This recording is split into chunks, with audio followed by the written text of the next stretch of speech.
and the Fan Sports Network.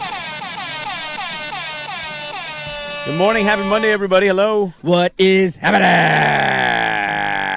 Nice to see you. How was your Mother's Day? Dude, it was a delightful Mother's Day, man. The weather was perfect. I felt like I checked all the boxes. All the moms that needed to be happy were happy. Time was spent. Attention was given. I felt like I executed at a pretty high level. No complaints. I didn't see an Instagram post. I did not do an Instagram post. No, I did not. Do I not love my mom if I don't do an Instagram post? Well, those ones the always. wife. The wife, yes. Where was the wife post? I told her all day in person. I figured that would be enough for Mother's Day. The ones that always make me chuckle is the Mother's Day post to people whose moms aren't on Instagram.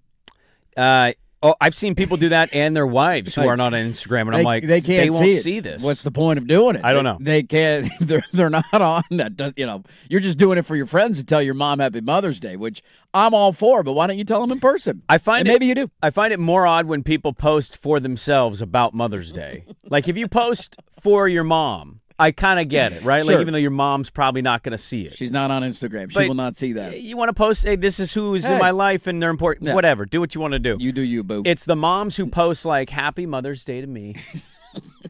And it's like, why don't you just ask your husband to do that? Your husband's not going the extra leg mile? You need the Instagram post? It's not a proper Mother's Day without that? Well, I get my wife 3 gifts this year. It's probably more than she's ever received on Mother's Day. You went big. You were very excited about your Mother's Day gift. I went pretty ham on it. You did. Yeah, pretty good. You wanted to hold off. The daughter said you got to hold off till Mother's Day. You can't give that thing early. Well, actually, the gift I got her, she said hold off till her birthday. Oh, birthday. Which is in June. I'm like, dude, I can't. I'm not going that far. So she got 3 gifts this year. That's another month away. I'm not sitting on this thing. But I didn't post anything, and I'm like, no, you didn't. Are you a bad husband now if you don't post? I was sitting around yesterday wondering, are the Spragues going Instagram through some maternal issues at home? Are there problems in the relationship? What's going on inside that household that we don't know about? Your fake social media life was not put up on a pedestal this weekend. I have found more and more as every day goes by not wanting to post on social media because of how much fake crap I see. Right. But I'm also like in the back of my head,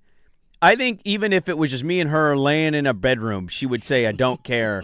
But I still in my head say, like, does she care? Does she care that I didn't do the post? Does she secretly want me to post something? I think that's something that our generation is uniquely burdened with. Like older generations, I don't think care or think about that at all. I don't think they do whatsoever. But for us, that's the era of relationships that we've grown up in. It's like, when are you Facebook official? What's a big deal? When's the first time you're going to post something with your significant other to let your followers and your friends know that there's somebody new in your life? Like, we go all the way back to a MySpace top 6. That was a big deal. Who's in your top 6? So our relationships have always been intertwined with social media. I'm just not on it as much, and so it doesn't even really cross my mind. Like, my Instagram time on a daily basis is usually no more than 90-second intervals where I'll open the app. Yeah, you're not scrolling forever. I'll scroll for like 30 seconds and not see anything that pertains to me that's interesting, usually a bunch of advertised posts. Yep. Then I'll scroll back up to the top. I'll click through about 7 or 8 stories and then be like, all right, nothing here. Close it down. And I do that maybe 3 or 4 times a day where you open it up like, oh, okay, all right, that's enough. And then you close it down because there's nothing that's that interesting even on there. Yeah, I mean, I think we're also... But I understand the feeling. I get it. I think it's in our generation thing. Like, it's just, you feel weird. You feel a little incomplete as a partner. Did I fail here? Did I come up short? I got her 3 gifts. I thought we had a good day. Laying awake last night wondering, I mean, it was a wonderful Mother's Day. The gifts were great. Yeah. But I didn't get an Instagram post today. So it got to the point, so yesterday we have this full-on day. She left kind of early because she went and volunteered somewhere in Salem. Then she meets up with her parents, and then I met up with her because I went and had breakfast with my mom. Right. You got to check all the boxes. Checking the boxes. And so we meet up for lunch. By this point, her and my daughter have had a mini argument, and they're hangry, so she's not in the greatest of moods. No. And so then we get Welcome back, honey. The food is very mid. I was like, this food's not amazing. And then it was just kind of a weird, like, the whole big family was kind of hanging. Then it was like, should we go here and shop? And my wife's like, no, I'm leaving. I don't want to do this. I was like, okay, I guess we're leaving. All right, we're going home. So we go home. I don't know. It was a very weird vibe. She didn't get good sleep because, just didn't sleep very well. And so it was like kind of a weird vibe. But you're tired and cranky. Yeah, but I was also like, I kept just wondering, I didn't post anything. So I reposted a photo my sister-in-law took of like our big group. Yeah, the whole clan. Because Bridgeport has this big like I love mom thing that people were lining up to take photos in front of. I was about to say, you guys went all out for Mother's Day. I saw that photo and I thought, whoa, who's springing for the I love mom and some balloon signs? Bridgeport. The Spragues are doing it big this year. No. Shout out the mommies. So shout out the mommies. Shout out the mommies. We need that Mendoza line, but instead of Hoggies. Shout out the Hoggies. You know, we could just do it ourselves. We could, yeah. You know? But so we took the photo and I reposted it. Here's my conundrum. I'm starting to mentally wonder, should I be posting a regular post? Today marks the 14th year I've celebrated you as mother, and I love you. And I do. But I felt disingenuous posting it, but here is my ultimate problem. I wanted to repost, like, the Bravos beat the Dodgers in a series. So I wanted to repost like the Braves team account. I reposted my soccer teams. They got a big draw that kept them out of relegation.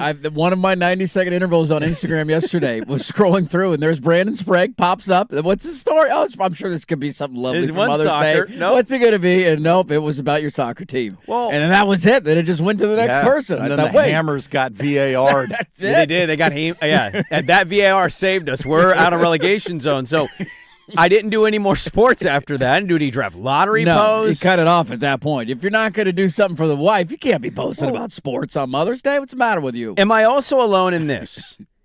I've gone through my photo album.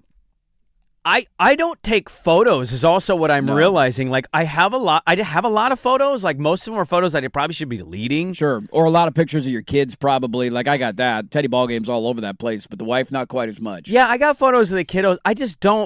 I don't bust my phone out and take photos because largely whenever I'm with people out, there is always somebody that's constantly got their phone out. Yeah, that's taking pictures. So I don't feel, a video. Yeah, I don't feel the obligation to bust my phone out much and use it for photographs. Right. So all the photos I have, I feel like I've kind of used them up with the wife. Right. So it's like, you're just recycling the same pictures every time you do a birthday post or an anniversary post or a Mother's Day post. You don't have a lot to choose from. So then, like, I'm stuck in this perpetual hell of like, now am I gonna obviously be forcing photos on the day of, which is clearly going to show because she's wearing the outfit. She's going to see it like, oh, these are the photos you took, huh? Oh, you just took a picture of me earlier today just so you could post on Instagram? Yeah, or do I recycle, or do I text people that I know that have photos? Can you send me some of your photos?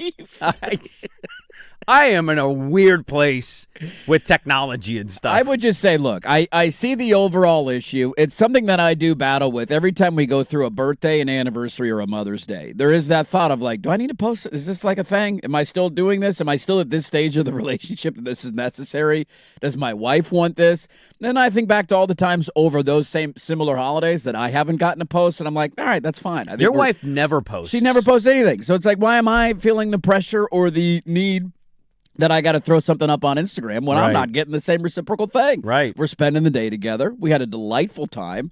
I think that's what you should focus on, right? The 3 gifts. Mother's Day was a success in that way. Not your fault she didn't get a good night's sleep and was a little cranky and hangry. That happens to the best of us. But as long as you did your best in person, you're fine. I think the gifts were pretty good. What were the gifts? You want to reveal? So the first gift was we've got our front yard dialed. Yeah. And then we're working on our backyard, but we needed one more thing in the front, and it was something she mentioned to my youngest in passing that my youngest remembered clutch and told me about. That is a key assist right there. She wanted a bird bath. Ooh. So it's not a very tall one. It's not very heavy, so it's movable. It's small. That's good. You got to have one that you can pivot around depending on where you want it. The second one is we're a pretty big smoothie family. Like, we like to make smoothies. Yeah. But the blender she bought is the 3-level choppers. Okay. Cut up things. What are those? I'm blanking on what it's more called. of a food processor than a blender? No, it's a blender. It's 3-level tiered. So when you make like a smoothie, say for 2 people, it's incredibly difficult because you got to either take it out and put everything on the bottom below, or you leave the blades in and it just kind of awkwardly gets caught everywhere. And then it's kind of a secret pain in the ass to clean.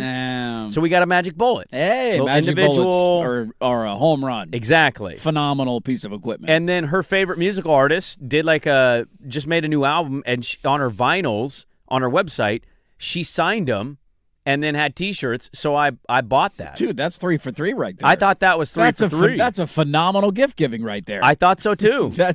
I got no issues with that. That's why I ultimately didn't post. I was like, I nailed the presents this year. I'd be psyched if anybody got me any of those gifts. I'm not even a mom. That's what I thought. You give me an album signed by an artist I like. I know. Something that's functional around the kitchen that I can use, not just another thing that's going to sit in a cupboard. But quick and easy. Quick and easy. Makes the process simpler. Right. There you go. Right. And then who doesn't love a good bird bath? I mean, a bird bath's great. I don't have a bird bath in my house right now, and I need a bird bath. I know. I've always had bird baths. I love bird baths. Man. Who doesn't love a good bird bath? Thank you. I nailed it. Dude, you nailed it. You hit it out of the park. We've hit the point in our relationship where gifts are off. Like, we're no new gifts anymore.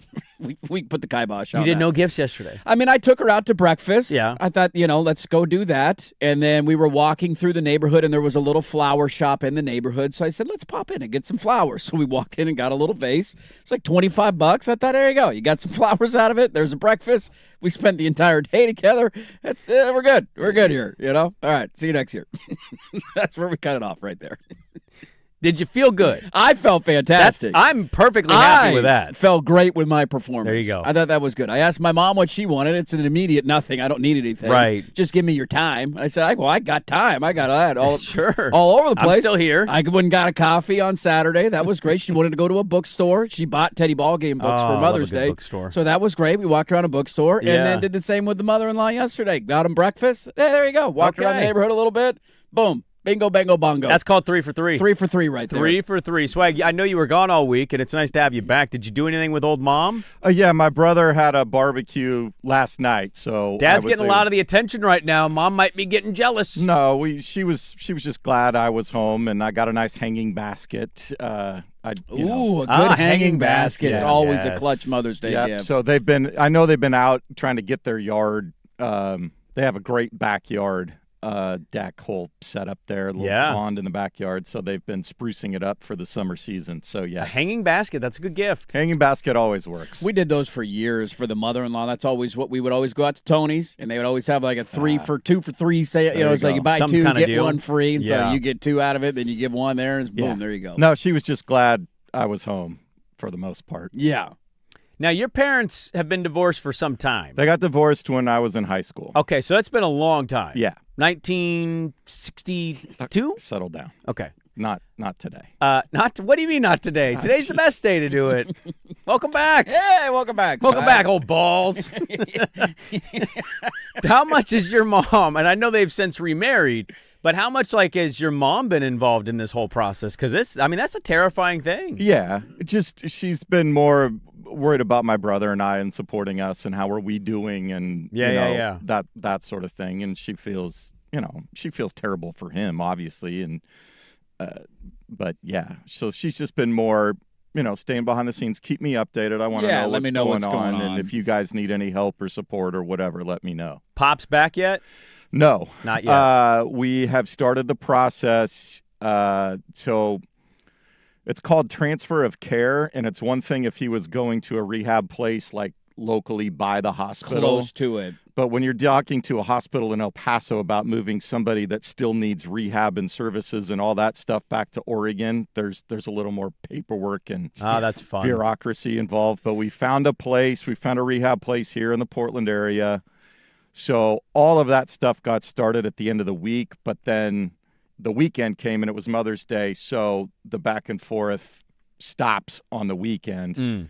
So at some point this week, I am expecting to say one last trip to. Okay, I got to go down and get there, and then we've arranged for long medical transport. What are we talking here? Are we talking a plane or are we talking a No, he can't fly. He's got to drive. One of his injuries, he can't sit up for that long. Like a Sprinter passenger van? Yeah, like a retrofitted big old BMW Mercedes Sprinter that's got medical equipment and all of that. So he gets to stay in like a hospital bed situation, and you get to apparently there's a seat or something for a family member to go, so they understand. Do they do one straight shot or you they have multiple drivers and medical personnel, through. And so supposedly it's like 24, 26 hours straight through from Dude, that's going to be crazy. 24 hours in a car outside of gas stops. Straight all the way through, too. So, I mean, they stop every, 4 or 5 hours for gas and, go to the bathroom. Get a and snack if you need to or whatever. I don't know the inner workings here. Might be speaking a little out of pocket. Power ranking.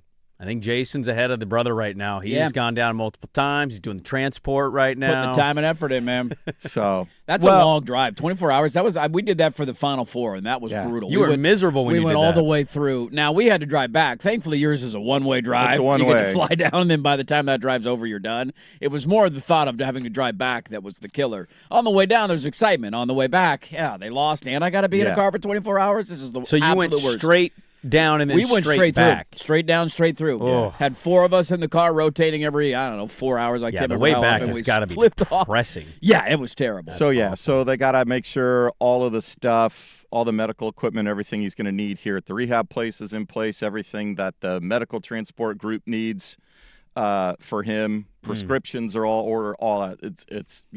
It's a process. So you're here, but there's still a lot of you that's not here. You know what I mean? So yeah. We're just waiting. We're waiting for the call for the bat signal to go up. I'm expecting to be here tomorrow. Okay.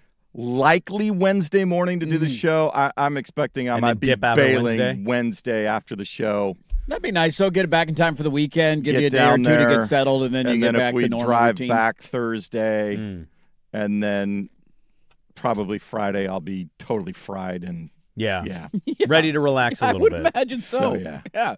Not a lot of sleep in a 24-hour car ride. That's not enjoyable. Boy, that's a chaotic situation. But getting him home's all that matters. So right now he's desperate to get out of there. We still got a lot of rehab to do. It's going to be But everybody's life is so much easier with him locally. But when he's here, then all the siblings can go and look in and check in. And the place we found's right on my way home from work, so I can drop in. And that's perfect. Busy little Mother's Day weekend for you, man. Yeah. So I flew back late Saturday night. So I missed the Timbers going off. I mean, they played the worst team in soccer. Hey, it doesn't matter. They still scored 6 goals. 6-0, baby. 6-0.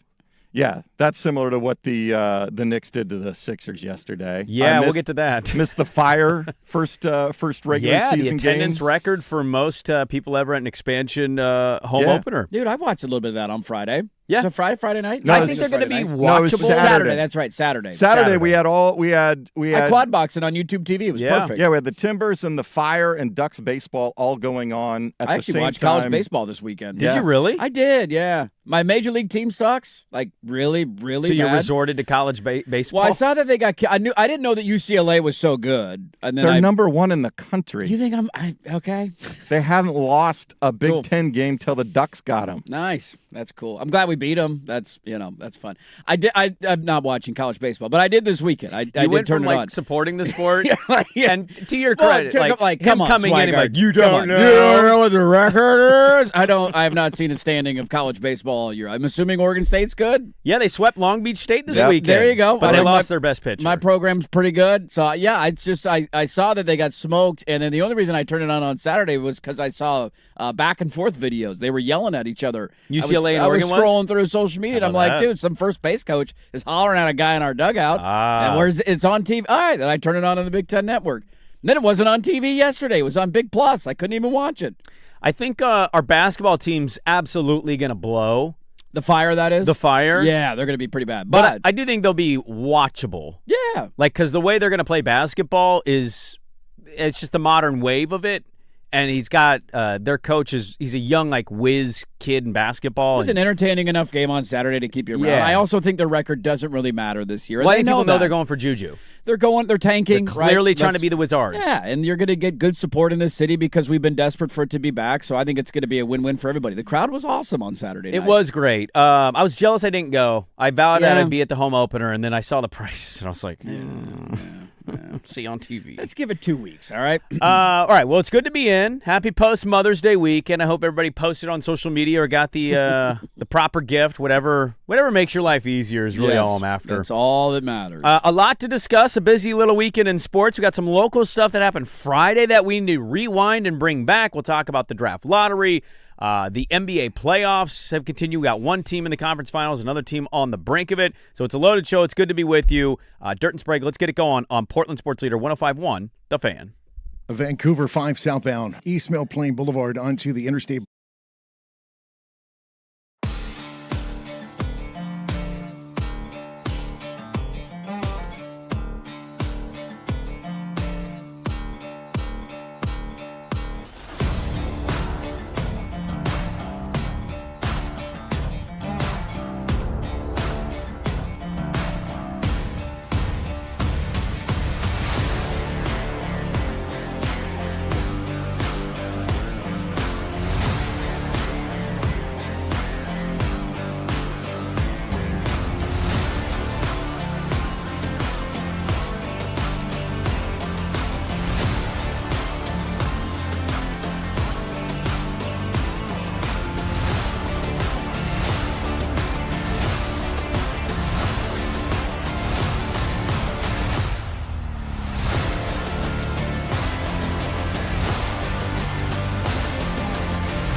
From the George McCoy and Warren Allen Sports Desk, a Sports Center update on the Fan Sports Network, 105.1 FM and 1080 AM. First on the Fan, Knicks use a record 18 made threes in the first half to close out the Sixers in Philly, sweeping their way to the Eastern Conference Finals with a 144-114 rout in Game 4. They await the winner of the Cavs-Pistons series, playing Game 4 in Cleveland today, 5 o'clock on KGW 8.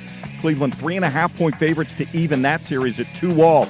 In the West, Wemby got tossed in the second quarter after throwing an elbow into the neck of Naz Reid, resulting in a flagrant 2 foul.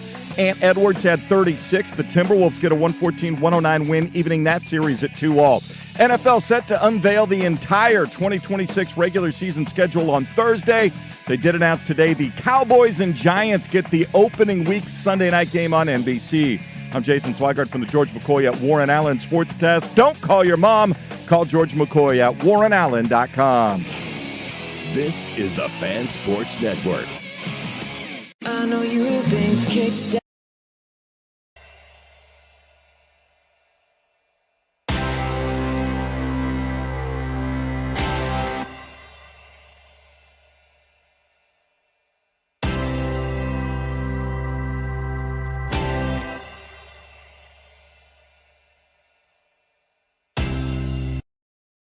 Happy Monday, May the 11th.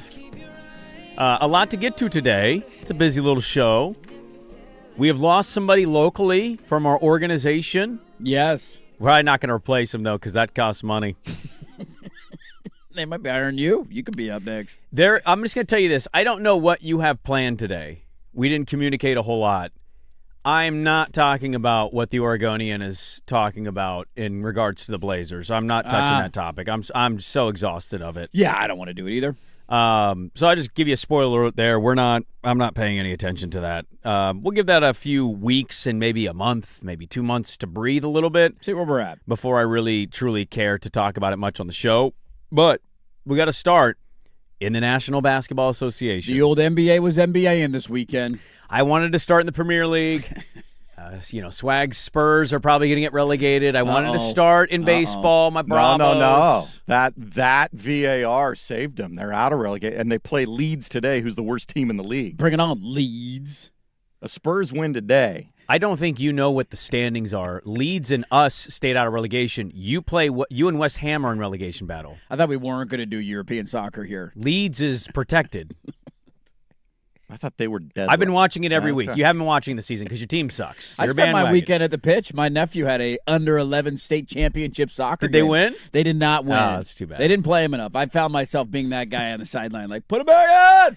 Leeds scored a goal in overtime to tie the game. Leeds is so far from the worst team in the league. That's concerning that you said that. Uh-oh. The Wolves have been the worst team in the league. The Wolves were the worst team in the league. The Leeds are right above the Spurs. Yeah. 6 points ahead. That's it. There's only 2 games left. Well, 3. You're not catching them. They're out of relegation. Well, they just got to stay ahead of West Ham. They win today. They're 4 points up. I literally just said that. I don't know what I've been watching. Right, this is how we know who's watching what right here. This conversation. Are you guys speaking German right now? Yeah, we basically are. We're speaking English. Can we get back to? Yeah, sorry. Thank you. I'm sorry. Okay. I was making a joke. He butted in. He doesn't know what he's talking about. Okay, I just super far behind. Can we not talk about sports that I don't watch? Can't believe I know more about the Premier League now. It's crazy. I did watch the NBA playoffs this weekend, though. Thank you. Let's get back on track here. Let's focus. We need focus.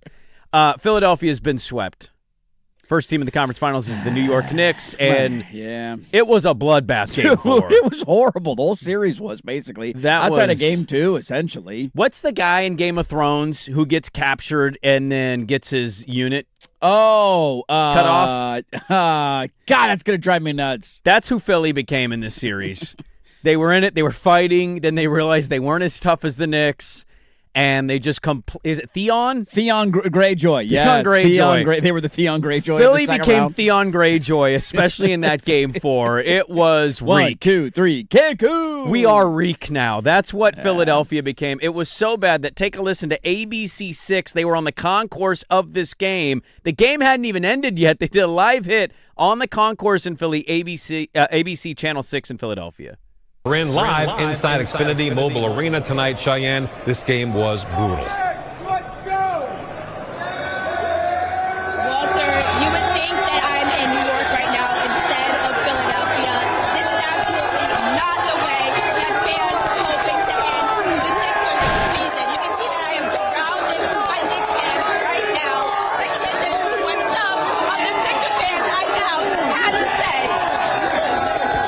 ain't gonna lie, this is a Mother's Day massacre. I left my mom, you know what I mean, to spend time thinking that I'm going down with the ship, but I'm going down with the ship, so I gotta make it up to mama. Sell the team, fire Nick Nurse, everybody gone.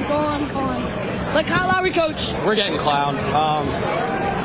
Yeah, I got nothing. I think it was game 6 a few years ago when the Knicks beat us here, and we walked out and they were chanting like this. It's worse this year. They gotta play better defense. And I love Joel, and I hope he stays. I love the whole team. They did amazing, but it's just heartbreaking. It really is. It's a wrap. I mean, come on. If any fan base was going to be what that woman just was of that montage of hits, that's the Portland Trailblazer fan base. I love this team. It was so special. They're 7th seed. Daddy, don't trade Drew. Okay. Caleb Love's untouchable. Caleb According Love? to that fan would tell you, can't move. Can't move off Caleb Love. Young Hudson, look this up in a translation. I love you. Look how dominant he was in the G League, man. We can't give up on him yet. It's only been 1 year. Give I the saw guy that. some time. I started laughing. I'm like, dude, that is the most Blazer fan thing I've ever seen in Philadelphia in my entire life. My 76ers Eastern Conference champion ticket died a short and swift death. Yeah, After over. round 1, feeling the momentum. Game 7 win in Boston. Let's see how round 2 goes. And boy, oh boy, only one game of that entire matchup was watchable. Game 2 was fun. Series. Game 1 sucked. Game 3 was a Friday night, and I was not watching that. I saw that they lost by 15. And then yesterday, I didn't even go anywhere near it because it was the first game. It's noon on a Sunday on Mother's Day. I'm not watching that. I checked the score at halftime. They're down by 48 points. All right, see you later, Philly. Yeah, really. Minus yesterday, like last night's game. The second round, I said Friday, and nothing changed over the weekend. This second round playoff has sucked. It's been pretty bad. The Thunder are going to sweep the Lakers. As we all thought they would. They don't have their best player. They don't even need, debatably, their top 2 players to win these games by 20 points. That is what is beyond frustrating, is that you look up, you're watching it, there's Jalen Williams in street clothes. Oh, SGA has 4 fouls, and he's doing largely nothing. Nothing. Doesn't matter. They're up by 18. Yeah, and it's tied, or they're losing at the half, and you're like, dude McCain comes in and starts drilling threes. Right. I have people going, who's Mitchell? Who's Mitchell? I go, yeah, that's the entire roster. It's like, who's that guy? They have an Isaiah Joe. They have a Cason Wallace. They have an A.J. Mitchell. It's unfair, Doesn't man. matter. Does not matter. The Western look, we'll see how the other, because one of the other, at least we have one competitive series. I'm ready to fast forward to that point. I don't know if Detroit or Cleveland can give New York any problems, but clearly Philly was just, not having Embiid for game 2 killed them, even though that was their most competitive game of the series, but he was in and out. And then you're just, there was nothing else there. New York made how many threes yesterday? 25. 25. 25 3-pointers in the game. We lost that game when we did that. We did. We set a franchise record. They won by 30. Blew an 18-point lead in the second half on the road, but, we're heading in the right direction. It's just that it's been frustrating in the second round where nothing has really captivated me outside of one series. And I know Harden had a moment over the weekend and made a shot. And he got, all right, here we go, James Harden. James Thanks Harden's for always finally had a moment. showing up in your first time in the postseason. That's the only other really competitive series, but I don't care at all about Detroit versus Cleveland. So we're down to 1, buddy. We're down to 1, and all of our eggs are in that basket. The funny thing about him having a moment in a game 3 of the second round is, 1, it's not the most pivotal game, but 2, he had 10 points going into the fourth quarter. Yeah. 10. I'm like, okay, cool. Good game. 10. Philly, talk about their offseason, man. Like, they're going to probably look internally at the coach and the GM going into the offseason. You think they're going to fire, is it Morey? Is Morey the president or the GM? He's the... There's always, like, guys that we label GM that's actually not the general manager. That's a good question. I don't know what his technical title is. He is the president of basketball operations for the Philadelphia 76ers. Like, we did this in Boston for years. We'd always be like, Danny Ainge. It's like, no, actually, Danny Ainge is not technically that guy. Yeah, I think they all work together. I think there's a collaborative effort, but you're right in terms of the title. They're spearheading, spearheading everything. I don't know if they'll fire him or not, but you just, you're not going anywhere. But why would you fire Nick Nurse? I would. Did you have a takeaway of, like, this was Nick Nurse's fault, or...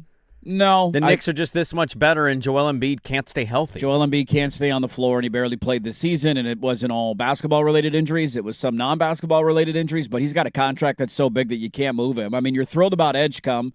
You love Maxey and who he is as a young player. Yeah. But I think Paul George obviously has a shelf life. He's taken roids to stay relevant, and he had some nice moments at times in the postseason, but then he would disappear. Like, there was a game where he went off in the first quarter, and they didn't score the rest of the game. So he's had moments, but nothing in terms of a complete game. And Embiid, like, nobody's going to touch that contract this offseason because it's so massive, and the guy just can't stay healthy and on the floor. So they got an interesting offseason ahead of, are they going to tear it all back down? Do you just lean into the youth of Maxey and Edgecombe and try and get rid of some of the contracts? I'll be curious to see where they go. That East Finals feels a lot how I felt about Denver, New England with no Bo Nix. Yes. I mean, New York's probably going to win. They would easily be the pick right now. I don't care who they play. Neither do I. Yeah. I also, and I'm hoping that I'm wrong because last year we didn't give Indiana much of a chance, and Indiana ended up going all the way to a Game 7. There's just, I don't know. I just have a hard time seeing anybody beat whoever wins the West right now. If Detroit beats the Knicks, though, you're not going to go to the finals and think they can do this. New York is the only team in the Eastern Conference that can have a 5% chance to steal a couple of games and at least give us an interesting series, not a... It's that low? 5%? It's pretty low. Because the Knicks did win. Not to win a couple of games, but to, like, legit have a chance to win the series. Like, not, hey, that was a respectable 5 or 6 game series. Like, legitimately, can you push it all the way to the brink? Well, let me try to entice you a little bit here. Go ahead, Bob. I want to remind you of something that you may or may not have forgotten because the history of the NBA certainly won't. Yes. You know who beat the Spurs in the in-season cup tournament? I have no idea. New York Knicks. Aha. Just saying. Spurs get past OKC. Yeah. Don't look past the Knicks. I don't love their chances right now either based on the way they're playing, but let's just stop Oklahoma City at all costs. It feels like we're going to a wagon repeat. That's what it feels like. It's pretty demoralizing. And the NBA, look, we've had this feeling at times over the last 5 to 6 years. The parity. And things have flipped. You know, we've had Boston, we've had Denver, we've had a number of teams that we thought, here we go. Mm-hmm. And then the next year it didn't happen. So you always hold out hope that could be the case.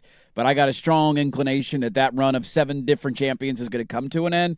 And the scariest part about it is with how young they are and their assets remaining, there's no end in sight of this. It won't last for 10 years, but there is no end in sight right now. It may not last for 10 years, but I'll just say, like, when you watch... Added another top 10 pick yesterday. No big deal. In a deep draft. Let's go ahead and trade off one of our good pieces and bring on a rookie contract to keep everything under control in the Bucks. How about that? Who is the team in the top 10 above them? We'll get to the draft lottery. I want to talk about that today. They're going to get that cat out of Michigan, are they? And he's going to be a menace. I could already Lindeborg? see it. I could already see it. Who is the team willing to take Jalen Williams because they don't want to pay, like, the super luxury tax? So they move up in the draft and they end up getting, like, an even better player than Yaxel Lindeborg. The 6th overall pick because they're trading one of their players away who they don't even need. Where is Sacramento picking? Are they 7? They fell. They got tumbled. Absolutely hosed yesterday. I think it was 7. I think it's 7. That sounds right. You're telling me the Kings? Yeah, 7th overall pick. The Kings won't do it? They're just saying, like, watch OKC get a top 7 pick, and Caleb Wilson will fall all the way because there'll be some stupid comment he made that, I don't know about this. I don't know about this And then they're going to get the next Tracy McGrady, and that's what's going to happen. That was the only hopeful thing out of the weekend was at least we're not the Kings. Everything else feels pretty depressing, but at least we're not the Kings. Well, let's get to the big thing that happened in the NBA of all the stuff because nothing else really happened that mattered much. We had an elbow to the neck, and we've got a tie series. So let's talk about Wemby, elbow, and Naz Reid on the other side. Dirt and Sprague, 105.1, The Fan.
a.m. The Fan.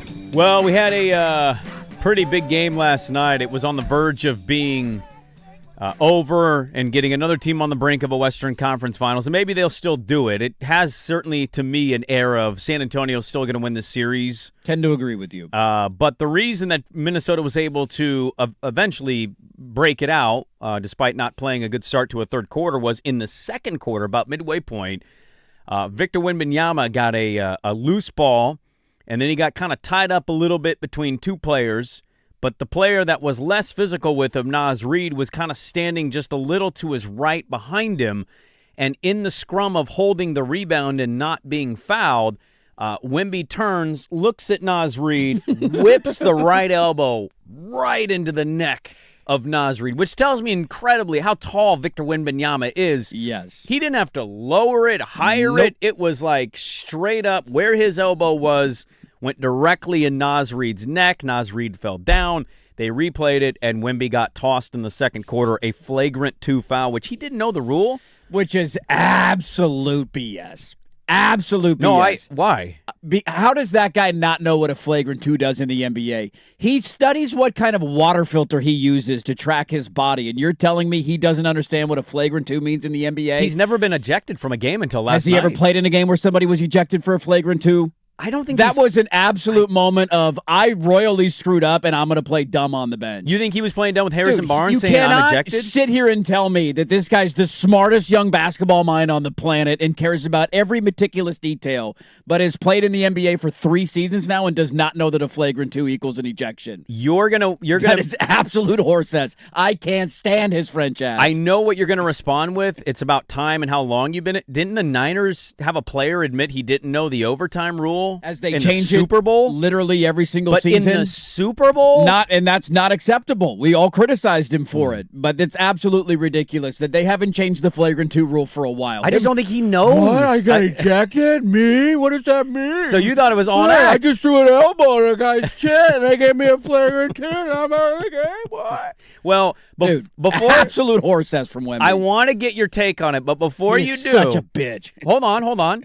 You can his coaches too. Fire it off. All right. Well, let's stay. Is he the victim actually of throwing the elbow in Naz Reid's neck? His head coach says yes. It's getting to a point that if the people that are in charge of controlling the game and protecting the physicality of the game don't do that, then at some point he's going to have to protect himself. We've been asking him to do that now for a while. So that call, I'm glad Naz Reid was okay and sounded like the call was warranted. But in terms of the game plan of every single team we face since that young man's been in the league, and the physicality that people try to impose on him and the lack of protection is really disappointing. And at some level, it's starting to get actually disgusting, just in terms of when he tries to fight through things and be professional and mature and deal with some of that stuff. I'm glad he took matters into his own hands. Again, not in terms of hitting Naz Reid, but I want to be very clear about that. I'm glad Naz Reid was okay, and I didn't want him to elbow him. But he's going to have to protect himself if they're not. You know what would be nice is protecting the other players on the floor when he goes up to block a shot and lands on top of them and folds their body in half. Is he worried about player safety in those moments? Is he flopping and flailing to the floor every 45 seconds throughout the course of a game? This long, lanky, skinny-ass legs and arms. Get out of here with this nonsense. I'm going to tell you something that I feel bad admitting this, but I'm going to say it. You're rooting for the Thunder. I'm going to root for the Thunder. Castle is a bitch. He complains the entire game. OKC flops a lot. What Don't are you going to do if SGA flops egregiously in the final seconds against Wemby? How it's are you unfortunate feel? Because it's the real NBA Finals. You probably hate the top 2 teams it's going to be the West. best level of basketball in the league that they could provide all season long. But I hate both teams. Yeah. Why can't one of them be likable? Well, okay, hold on. I've heard you've been called out on other shows for this, and I hear it, and I kind of go, yeah, they're not wrong. Name me a champion that you don't end up hating. You hate every team that has nice things. Indiana had the greatest story in college football history. If they didn't beat my team on the way, it'd be a great story. But they beat my team twice on the way. I'm not going to be happy about that. No fan would be happy about that. Never been a champion. I'll tell you who I would have liked. I'd tell you who I would have liked. The Blazers. The Pacers if they would have won last year. I got no beef with the Pacers. Did you see Kevin Pritchard's tweets this weekend? Oh, I'm going to get to it. What a novel organization of being honest and open and upfront, even when things don't go your way. I don't know if I'm feeling that way Go still. Pacers, go. I would have been happy with that I don't know if you would have. I would have had no issue. And I think it's easy to say after they lost. You know who I didn't hate? The Cavs when they won with LeBron James. I was psyched about that NBA championship. The Warriors. I was you rooting hate for Draymond LeBron. Green. I was rooting for LeBron. He went home. He's coming home. LeBron would have went back-to-back. He'd be like, this is bull crap. Why is him and Kyrie get to keep being a thing? You are a instant hater of everything. I am, but don't act like Victor Wembanyama isn't a bitch, okay? Like, both points can be true here. I do hate everybody that wins and has nice things that I don't have. That is 100% spot on. Yeah. You cannot, though, then spin that conversation and argument and say, but actually the Spurs are really likable. So here's my thing.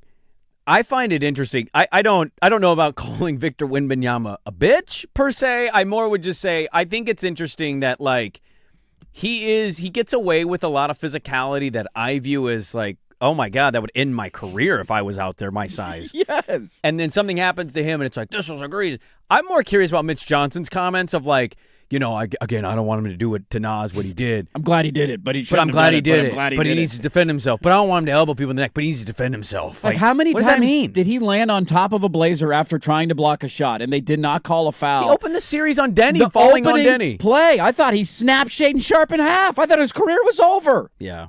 He's now two people. I know. Legs and arms. Yeah. He's got a torso chopped off at the waist. So I don't think he'll be fined. I don't think he'll be suspended. He just got ejected. That was a pretty bad. I mean, that one in terms of like, isn't there an automatic fine that goes along with an ejection? You think he'll get a fine? Yes, I think there's an automatic fine. Like if you get a flagrant 2, there's like a $7,500 fine or something. He looked at his target and then swung. There's elbows that you see that are inadvertent all the time, where you're just kind of fighting in a scrum. Yeah, you're in a scrum. There's somebody behind you, and you pivot and swing. You don't see him. Dude, he went eyes on the target. Eyes on target. Right to the throat of Nas Reed. Did you see how bony is his skinny ass elbow too? It's probably like a razor blade. You know that hurt. Yes. Dude, I thought he got him in the jaw at first, and I was like, oh my Lord. Right, the Adam's apple. Now, did you see people on social media have done the zoom in on Dylan Harper? Dylan Harper is immediately at the top of the behind him, line, and he just has like the wide-eyed, his mouth is making like an O, and he's like, oh, like, oh my God, I can't believe you did that to somebody. Even his own teammate knew he was about to get tossed. I think his whole team, like, he dabbed them all up before he left and, like, you know, tried to encourage him and whatnot. I think his whole team was kind of like, yeah, dude, get out of here. Yeah, that was like, come on, man. You're crossing the line. It's game 4. I thought you were a Shaolin monk. You know who's not elbowing Nas Reed in the neck? Monks. A Shaolin monks making cheese. Right. How do you hang out with monks and your answer to, like, being bodied a little bit is, I'm going to look at you and I'm going to throw my entire elbow bone right into the side of your neck. What if he would have broke his jaw? I mean, it's game 4 of the series. You got a 2-1 series lead. You're in total control. And they're being physical with you. Guess what? It's the NBA playoffs. That's how things work. That's how they're going to play him his whole career. Yes. That's the only answer to He's that. He's skinny, so you put a bigger body guy on him and say, go beat him up a little bit. That's the only anecdote to Victor Wembanyama. You know who didn't complain about that? Michael. No. Michael got in the gym, and he right. went against Detroit, That's and he right. came back. That's why he's the GOAT. And that's why Wemby will never be the And GOAT. then he just shoved guys off of him to shoot wide open. Welcome back to First Take. Thanks. It's nice to be back. I'm Skip Bayless. I tried to pay a woman to have sex with me. But we moved on from that. LeBron's only the 9th best player of all time. Top paid ridiculous. Get out of here. He's no Kobe. Now, that's Magnon Russo's territory. Didn't have killer instinct. I gotta have George Mikan. You don't know what Mikan meant. Like, okay, Chris. All right. LeBron behind George Mikan. We get it. Yeah, it sucks. Right. I'm rooting like hell for Minnesota. I'm glad that they won. I just even in that game, like you had Ant go off in the 4th quarter, you had Wemby get ejected in the 2nd quarter, and it still felt like a miracle that they won the game. It's kind of odd. Like, although, also, who was he going to talk to in the post-game interview? So I was going to bring that up. Okay. Yeah, he literally was being interviewed, and he stopped the post-game interview. Hold on a second. And she asked him the question, puts the mic, and he goes, hold on a second. I'll be right back. He walks away. The cameras are now like, follow Ant. Ant walks over to the crowd, does the call me sign, and everybody, because if you know Ant Edwards' off-court story, yes, he's clearly talking to a lady. Hey, what are you doing? Contact me, is what he said. We're about to get on a bird. Go back to San Antonio. And then she does the post-game interview. Do they do is it 2-2-1-1-1? Yeah. Okay, so we're going back to San Antonio. We'll be back in Minnesota 5, for Game 6. For Game 6, yeah. So hopefully it keeps going. I don't have a lot of hope, but give me a long series. It's the only series that I'm mildly interested in the 2nd round. I'm with you on that one. And that spiced things up a little bit yesterday. So Wemby ejected. Dirt hates Wemby now. Hates the San Antonio Spurs. and we'll probably find a way to hate every other remaining team left in the NBA playoffs. A loaded second hour. We had some local news pop off Friday, and the NBA draft lottery over the weekend. Dirt and Sprague, hour number 2 on Portland Sports Leader 105.1, The Fan. The firm of Harris.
McCoy at Warren Allen Sports Desk, a Sports Center update on the Fan Sports Network, 105.1 FM and 1080 AM. First on the Fan, the Knicks tied an NBA playoff record with 25 made threes. They rout the Sixers 144-114 for a 4-game sweep and await the winner of the Cavs-Pistons series there in Cleveland for Game 4 tonight, 5 o'clock on KGW8 Cleveland. 3.5-point favorites, trailing 2-1. Wemby got tossed in the second quarter of Game 4 against the Timberwolves for throwing an elbow into the neck of Naz Reid. Ant Edwards at 36. Timberwolves even it up 114-109, Game 5 in San Antonio on Tuesday. I'm Jason Swigard from the George McCoy at Warren Allen Sports Desk. Don't call your mom, call George McCoy at warrenallen.com. This is the Fan Sports Network. Aronimink Golf Club hosts the second major of the golf season. Scotty Scheffler wins in a runaway in the showdown at Charlotte. This is a PGA Championship Week edition of Dirt and Sprague. I just got off the golf course. I don't know what you want from me. With Andy Dirt Johnson. Play number 1 on this tour, champion. And Brandon Sprague. You smell like my stepfather. PGA Championship Week on The Fan is brought to you by Langdon Farms Golf Club. There's no better course in the Northwest for year-round golf. Book your tee time at langdonfarms.com. Oh, no, not again. Dirt and Sprague on 105.1 FM and 1080 AM. The Fan. Fantastic. Welcome back in. It just seemed very fitting with the music. It did, yeah. Very hoity-toity. Welcome back in the second hour. Dirt and Sprague here, 105.1 The Fan. It's Philly legend John Coltrane. Hey, there you go. That's why Minix is... Where is Aronimink? How close is it to Philly? I know it's in Pennsylvania. I mean, it's just outside the metropolitan area. Oh, okay. So close to Philly. That's cool. A lot to get to in the second hour of the program, as we call the Fan Sports Network. That's 105.1 FM, 1080 AM, the Odyssey app, and YouTube. Good morning. Happy Monday, everybody. Hope your commute's going well. A lot in the first hour was discussed, including Dirt being a hater of all good things, which I don't blame you. I'll find something. I'll find some. Always gonna find an angle. I'll find a successful story that I'm happy about. The minute I come in thinking, oh, there's got to be one in there. Kind of a fun little team. Dirt will come and like, get out of here. I'm like, okay. Hey, did you see the Canadians win yesterday? Did you see that atmosphere after the game? God, that was awesome. Can't be matched. Hey, the Hurricanes. I'm rooting for the Hurricanes. I got no beef with them. 1993 is a long time ago for Canada. That is a long time ago. The fighting Tommy D's. They still haven't lost in the playoffs, by the way. They have swept not. Their way to the conference finals. They're the Oklahoma City Thunder right now of the playoffs. Yes, they are. We have a lot to get to here in the second hour of the radio program, third and fourth hour as well. But before we get it going, I want to remind you that June 23rd, Toyota presents the Fan Golf Classic, which will be out at Langdon Farms, to my knowledge. Here we go, man. Here we go. Foursomes are still on sale for the morning and afternoon rounds. You just head to 1051thefan.com and you click on the little Fan Golf Classic logo. Matt's Barbecue will be providing food to everybody out there, and the Fan itself will be hanging out at the infamous Angels Envy Bourbon Par 3 6th hole all day. The Fan Golf Classic presented by Toyota is also brought to you by Vulcan Design and Construction, Henderson & Daughter Windows and Doors, George McCoy at Warren Allen Attorneys at Law, Battery Exchange, Maestro Dobel Tequila, your neighborhood restaurant group, Philbrook Law, 1-800-DIVORCE, Roto-Rooter, Illegal Mezcal, and Window Nation.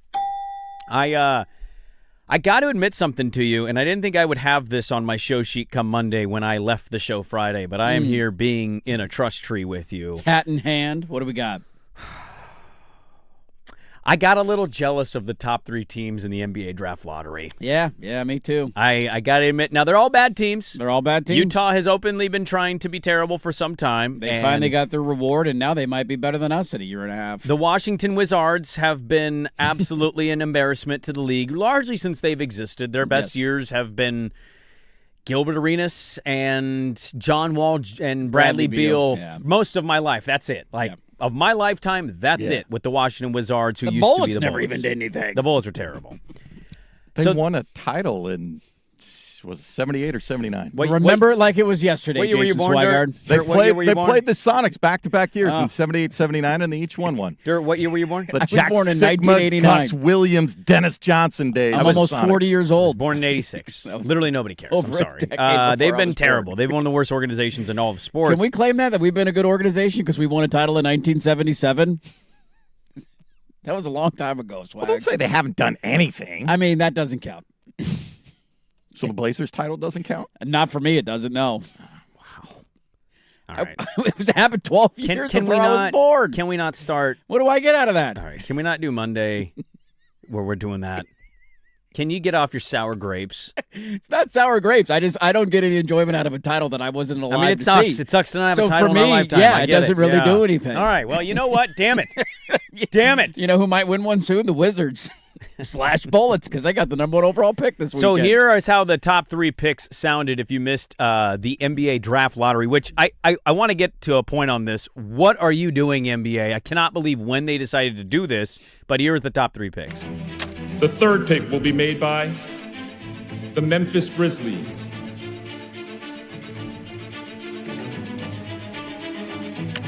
Picking 2nd will be the Utah Jazz, and that means that the number 1 pick in the 2026 NBA draft goes to the Washington Wizards. How about that? Grizzlies, Jazz, and Wizards. So much 3. for ethical tanking. Yeah. So much for basketball gods. Yeah. The Wizards gave up 83 points to Bam Adebayo in a game this season and rewarded with the number 1 overall pick. Let me ask you this. Was it worth it? Hell yeah, it was worth it. Would you like the Blazers to be the team that gave up 83 in a game if it got you the number 1 pick in the draft? Are you kidding me? What kind of idiot would say no to that? Who cares? It's a regular season game that doesn't matter. You can handle 3 hours of being laughed at. You don't watch a game. AJ DeBonsa. If you're that bad, you're not watching the game. You're not paying attention. You're not following. Caleb Wilson. It doesn't hurt me at all. Boozer. It's always about the bigger picture. Yeah. And that was the funny thing for me. Like, I know there's a handful of takeaways from the lottery. There's always this thought of like ethical, non-ethical tanking and teams who do it the right way versus not do it the right way. The Jazz have just been one of the most egregious tankers over the last however many years. They finally get rewarded with the top 3 pick. Memphis just unplugged everything at the halfway point. Yeah, they did. All the way going back to last offseason. You trade away Bane, then you trade away Jackson. John Morant, is going to get traded, and now they get to sit there with the 3rd overall pick, and the Wizards, who had one of the most historically bad defensive performances we've ever seen in NBA history, does not matter. They get the number 1 overall pick. And if you ask any of those fans what matters, that's what matters. And we know how deep this draft class is. We know how talented the pool is, especially at the top of it. And all 3 of them probably feel like they have now secured their future, depending on how the order ends up shaking out, where the players go. So in the order, the draft lottery broke down: Washington 1, Utah 2, Memphis 3, Chicago getting the 4th pick. Go for the Bulls. I mean, I know that doesn't matter. You want to talk about ethical, non-ethical? The Bulls have literally just been sitting in purgatory, openly not caring about being good or being the worst. Yes. So, and they have our 1st-round pick, too, which would be pick 15. 15? 15? Yeah, 15. 15, okay. 5 was Indiana, but they made that Zubac trade, and that is now the Clipper pick. 6 is the Nets. Talk about no ethical and not being rewarded. Yikes. The Nets. And then the Kings also fall to 7. The Kings, I mean, that's the one saving grace we got. At least we're not the Kings. The Hawks got an 8 because the Pelicans really needed Derek Queen very badly, so they traded openly their 1st-round pick unprotected, and that's now the Hawks pick. At least for New Orleans, imagine how that would have stung if that ended up being the 1st or 2nd. I can't remember what their odds were going in, but they were relatively high. And if that would have been a top 3 pick, oh my God, that would be a disaster. The Mavs are 9th. The Bucks are 10th, so they didn't get any help in the lottery gods. Nope. The Warriors didn't jump up, so they're 11th. And then the Thunder, who got their pick from the Clippers, are 12th, and then the Heat 13th, and the Charlotte Hornets are the last team in the lottery at 14. Our pick did go to Chicago, which ended up becoming 15th.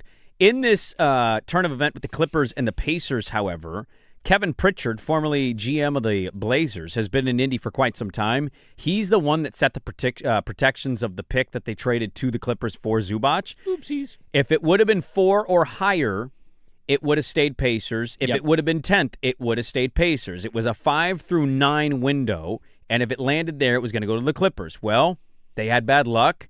Talk about ethical. They weren't good. They lost their best player in Game 7 of the finals. That didn't matter. The Pacers have never had the 1st pick of the NBA draft. No, they have not. And so they got the 5th, which goes to the Clippers. Kevin Pritchard tweeted out, "I'm really sorry to all our fans. I own taking this risk. Surprised it came up 5th after this year. I thought we were due some luck.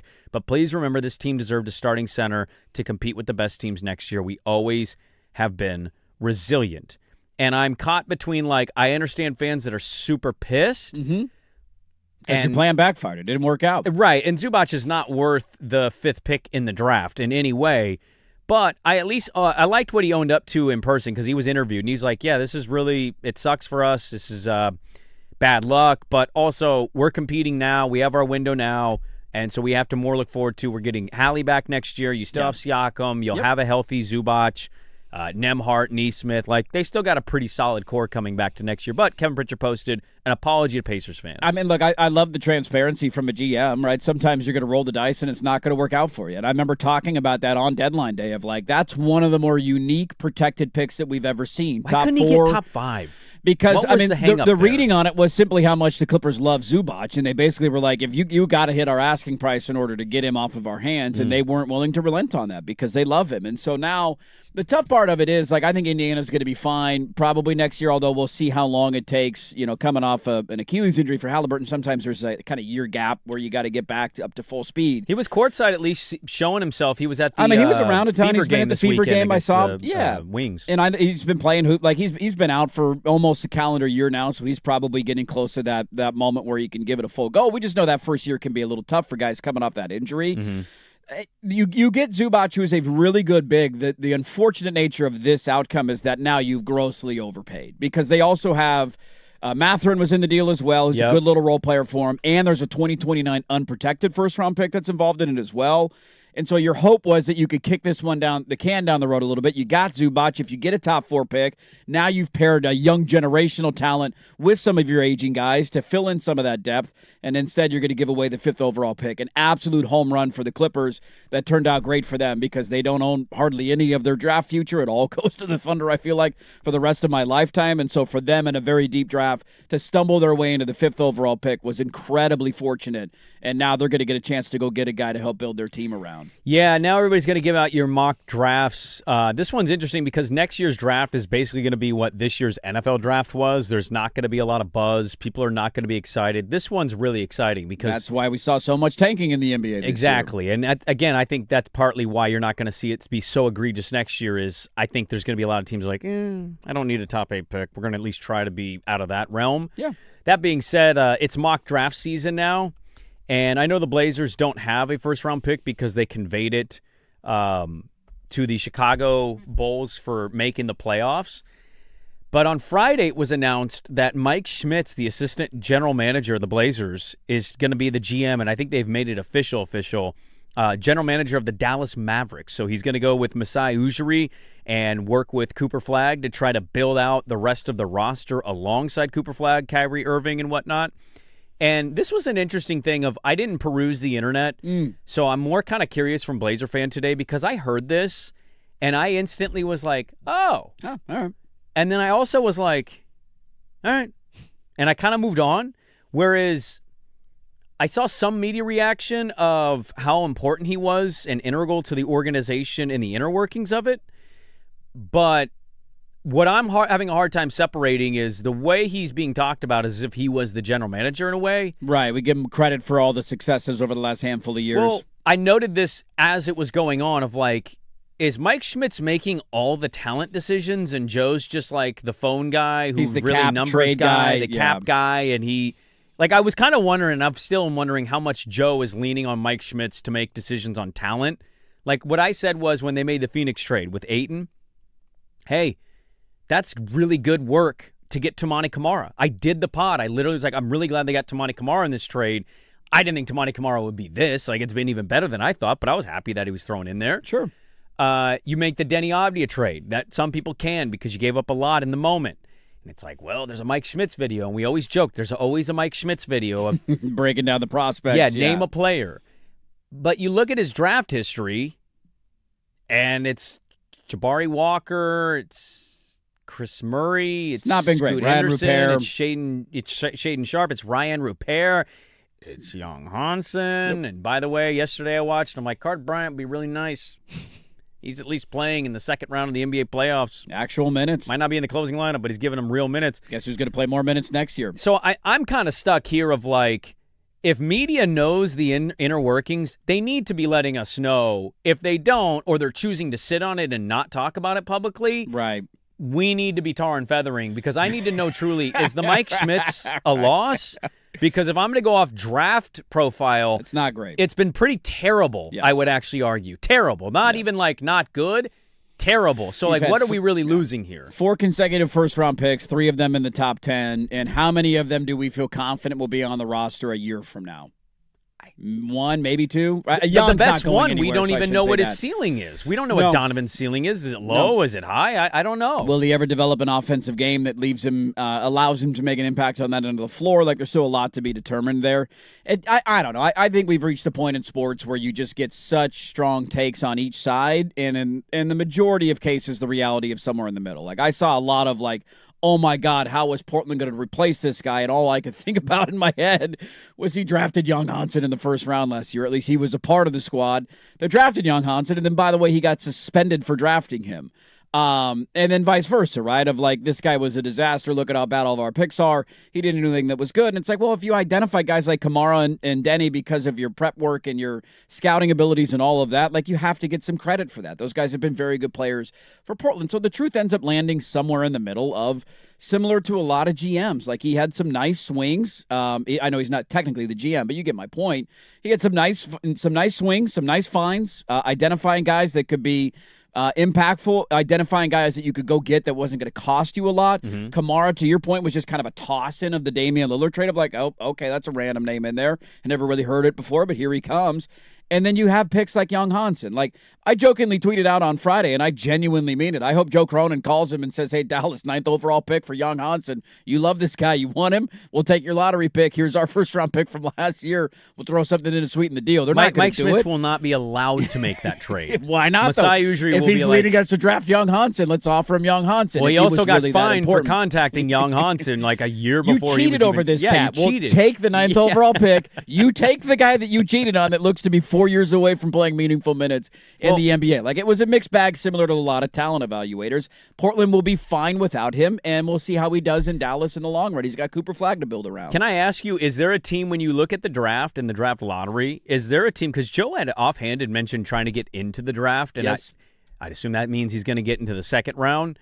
Is there, for you, is there a team in the top 10 that you could make a trade with that might be willing to trade you the top 10 picks? The only team that I can think of, but I don't think that you have enough, or the I guess component or the piece that the team is looking for. The only one that stands out to me and they're outside of the top 10 is OKC at 11, or excuse me, Golden State at 11. Because Golden State, and the Kerr thing happened over the weekend where he's back for 2 more years. What a weird. I'm gone, but I'm not gone. What okay. a weird end to their season. You can go on ESPN. They're hugging and yes. Yeah, now it's going to be, odd. And then Draymond coming on saying he hindered my career. Yeah, now he's back as head coach. Yeah. But we know where Golden State's at mentality-wise. If Steve Kerr's coming back, you're trying to capitalize on however many years Steph has left. And so them drafting a rookie at 11 doesn't make a ton of sense. So you'd be outside the top 10. But again, the tough part is what piece do we have that Golden State's looking for? I think they're going to try and go after bigger fish than whatever we could offer them. You think Sacramento would pick up the phone on Scoot? Would you rather, if you were the Kings, would you rather draft whatever guard is available at 7 or trade for Scoot Henderson, who you're going to have to give a contract extension to in a year? Because I would take the 7th overall pick in a heartbeat. Yeah, I think overall the Kings are probably – I'm just throwing a team out because it sounds like the Kings are in love with Darius Acuff Jr. Yes. I mean, the tough part with all these teams, like Wizards maybe move down to 2 just because the Jazz throw a King's ransom at them.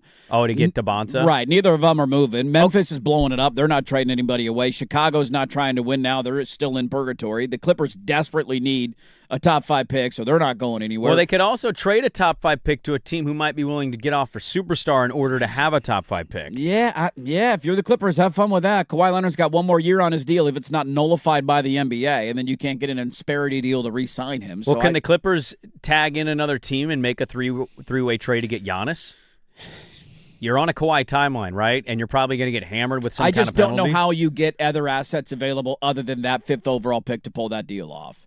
Well, that's why I'm saying you bring a third team in somehow, and if I don't all know you how got it is the works. 5th overall pick, and they don't have any other draft capital to trade. They still don't own their picks. I think OKC still got 1 more year, don't they? I'd have to go look it up, but I know they got their pick this year because they had a legitimate shot at getting the number 1 pick, which would have been wild if OKC had won it. I see your point. Maybe that's the direction the Clippers go. I also, like, if I'm the Clippers, why would I try that again? I almost feel like you got to pivot and go a different direction. They have a 2029 first-round pick, a 2030. Okay, so a 29 and a 30. So do you throw 5, 29, 30? After just going through the experience you went through, Not having any first-round picks? I think if we know not getting to a conference finals? Yeah, but, you're in the business of selling tickets, right?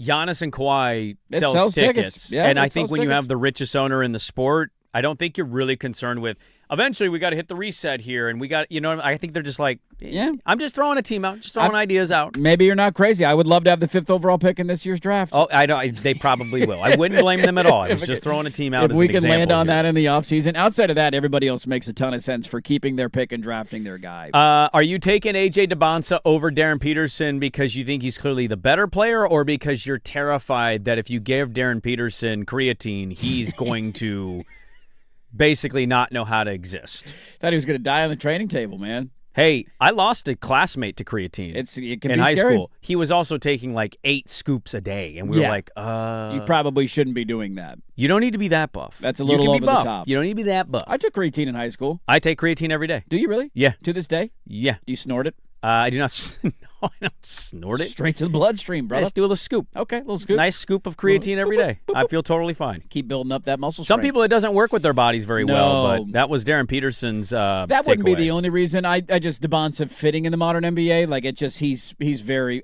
You can't go Peterson wrong, might be Kyrie Irving. He very well could be, So and Boozer could be the next great, stretch forward. I want to ask you a question on the other side, and then we can pivot out of this. So the lottery happened yesterday, and I got asked a question.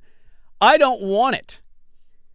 Would you want the first overall pick, or would you rather have the second pick because of the pressure that one brings? We know this all too well, so I want to talk about that on the other side. Dirt and Sprague Hour 2 rolls on at 105.1 The Fan.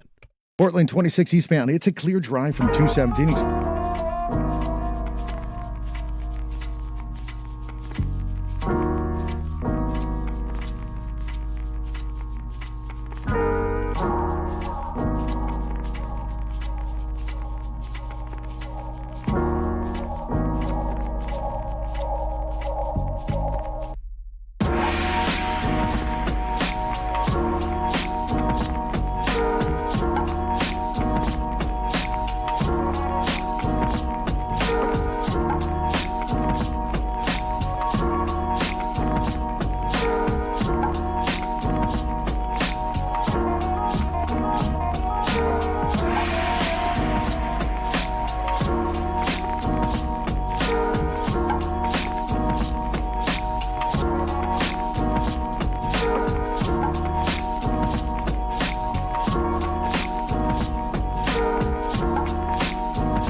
From the George McCoy and Warren Allen Sports Desk, a Sports Center update on the Fan Sports Network, 105.1 FM and 1080 AM. First on the Fan, the Knicks tied an NBA record with 18 made threes in the first half of their closeout game on the Sixers. They made 25 in all in a 144-114 rout. They await the winner of the Cavs-Pistons series for the Eastern Conference Finals.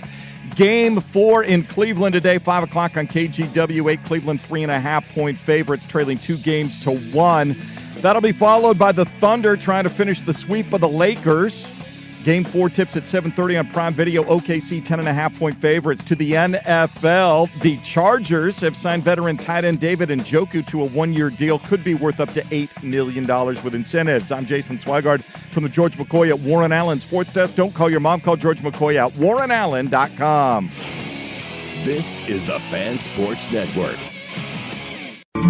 Well, I've won and lost against the best. This old road's been a hell of a test. I'm still driving. I ain't slowing down. This is a PGA Championship Week edition of Dirt and Sprague, brought to you by Langdon Farms Golf Club on 105.1 FM and 1080 AM. The Fan.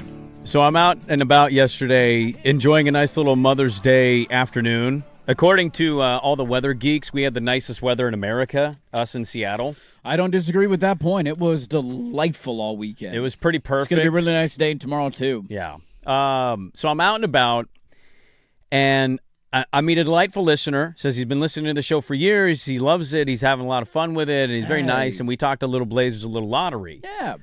And so I met him, and I turn, and I'm talking to my brother-in-laws about the NBA draft lottery and who got what in what order. And one of my brother-in-laws goes, I would not want the number one pick. Ooh. And I go, you wouldn't want the number one pick? Too much pressure on the pick to get it wrong. He goes, yeah, dude, there's way too much pressure. And when you have like a deep draft class, like when you're debating, because I think Caleb Wilson's going to get into the combine and the workouts, and people are going to go, Caleb Wilson or Darren Peterson? I think it'll be fourth What overall. was Caleb Wilson's injury? Good question. I forgot. I thought it was a hand thing. A wrist? Am I wrong? Is it a leg? I don't remember what he got hurt for. Because he got hurt kind of at the back end of the year, and then he just didn't come back. I just remember insane highlights out a of broken him. thumb. Broken thumb. That's what it was. So it's not anything you should be overly concerned about moving forward. So here's the crazy thing. Now look. 6'10", averaged 20 and 10 in college. Yeah, dude, I'll sign up for that. Let's call a spade a spade. It was a nice season for the Blazers. There's a bit of this that it kind of sucks to not talk about some of these guys as much because this will fade out of the conversation. Yes. The comps to him. There's people that think and look, it's not to say he's the level of. It's when you talk about his game, it's a hybrid mixture of how he plays, where there's a little, you drop a little spice of T-Mac, you drop a little spice of KG, and then a little spice of FU Energy, and you got a nice little player there. But I think Caleb Wilson's going to jump into this in the next month. I think he will be a top. I would be surprised if he was not in the top 4. Now, I don't know if he's going to jump one of the big 3 that we all know will likely be the first big 3. That's my prediction. Maybe he does. I would be shocked if he is still on the board after Chicago picks at 4. So either way, you cut if you think 3 are above everybody else, or you want to throw him in there. So he says this, and I go, really? You wouldn't want to control? And he goes, no. How'd that work out for us with Odin? I go, yeah, well, Seattle's there like, oh, I guess we're going to take Kevin Durant. You could also have flipped it and said, how did it work out with Bowie?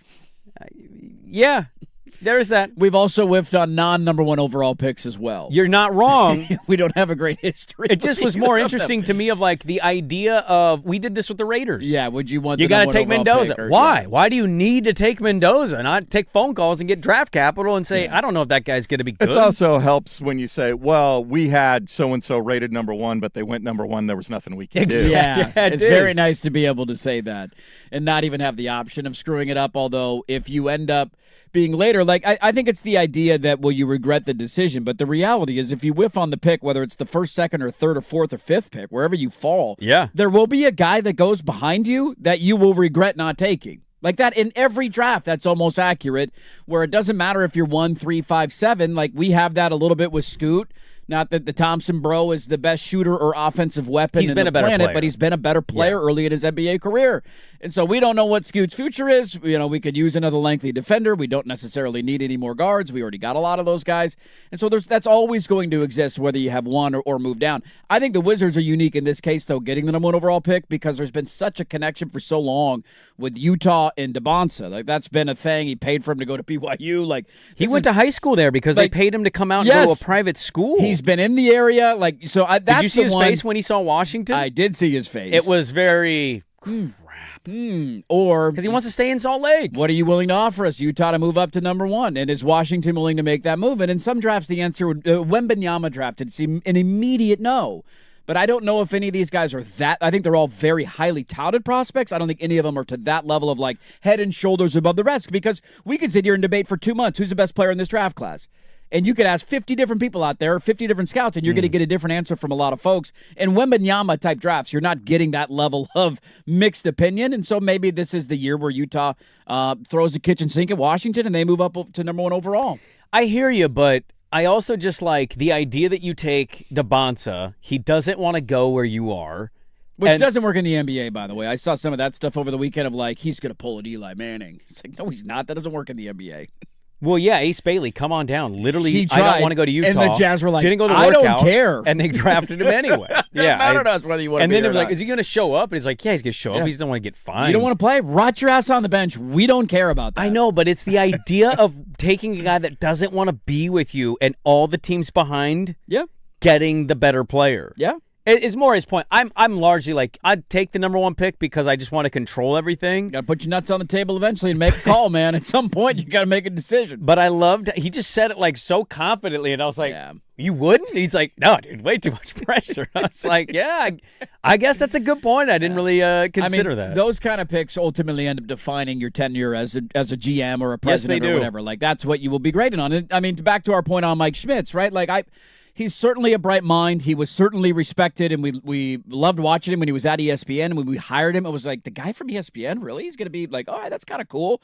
Like, it was a novel concept. You don't see a lot of people go from that point, and then, 4 years later, you're a GM of an NBA team.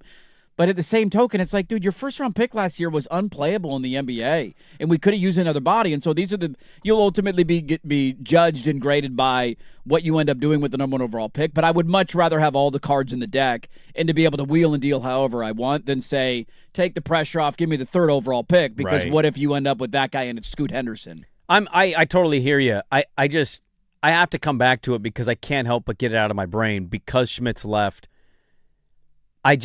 Everything from profile, right? When you say the Portland Trailblazers, what's the profile? Well, let's go back to Joe Croton's introductory press conference when it was announced that he was going to be the GM. Wings, tall, disruptive, athletic. It was kind of his MO, was I want... guard multiple positions, switchable, all that stuff. I want switchable wings, basically, right? And for the most part, he's done a pretty good job. We joke about the Scoot Drew Dame thing. Right. But like Drew Holiday's a solid defender enough for me to not care. They drafted Scoot, and Dame wanted to come back, so they gave him a sweetheart of a deal. Yeah, they thought Shaden could be that, but he just, hasn't quite clicked. Right. Outside of that, though, you look around, and it's kind of a big, disruptive team, and now you've got Denny Avdia in the mix, and I'm just watching this Spurs series, and I'm like, what leads a guy like that to be so enamored with the idea of what a prospect might be in 4 years in his career versus Carter Bryant's literally there, 19 years old. Playing in playoffs.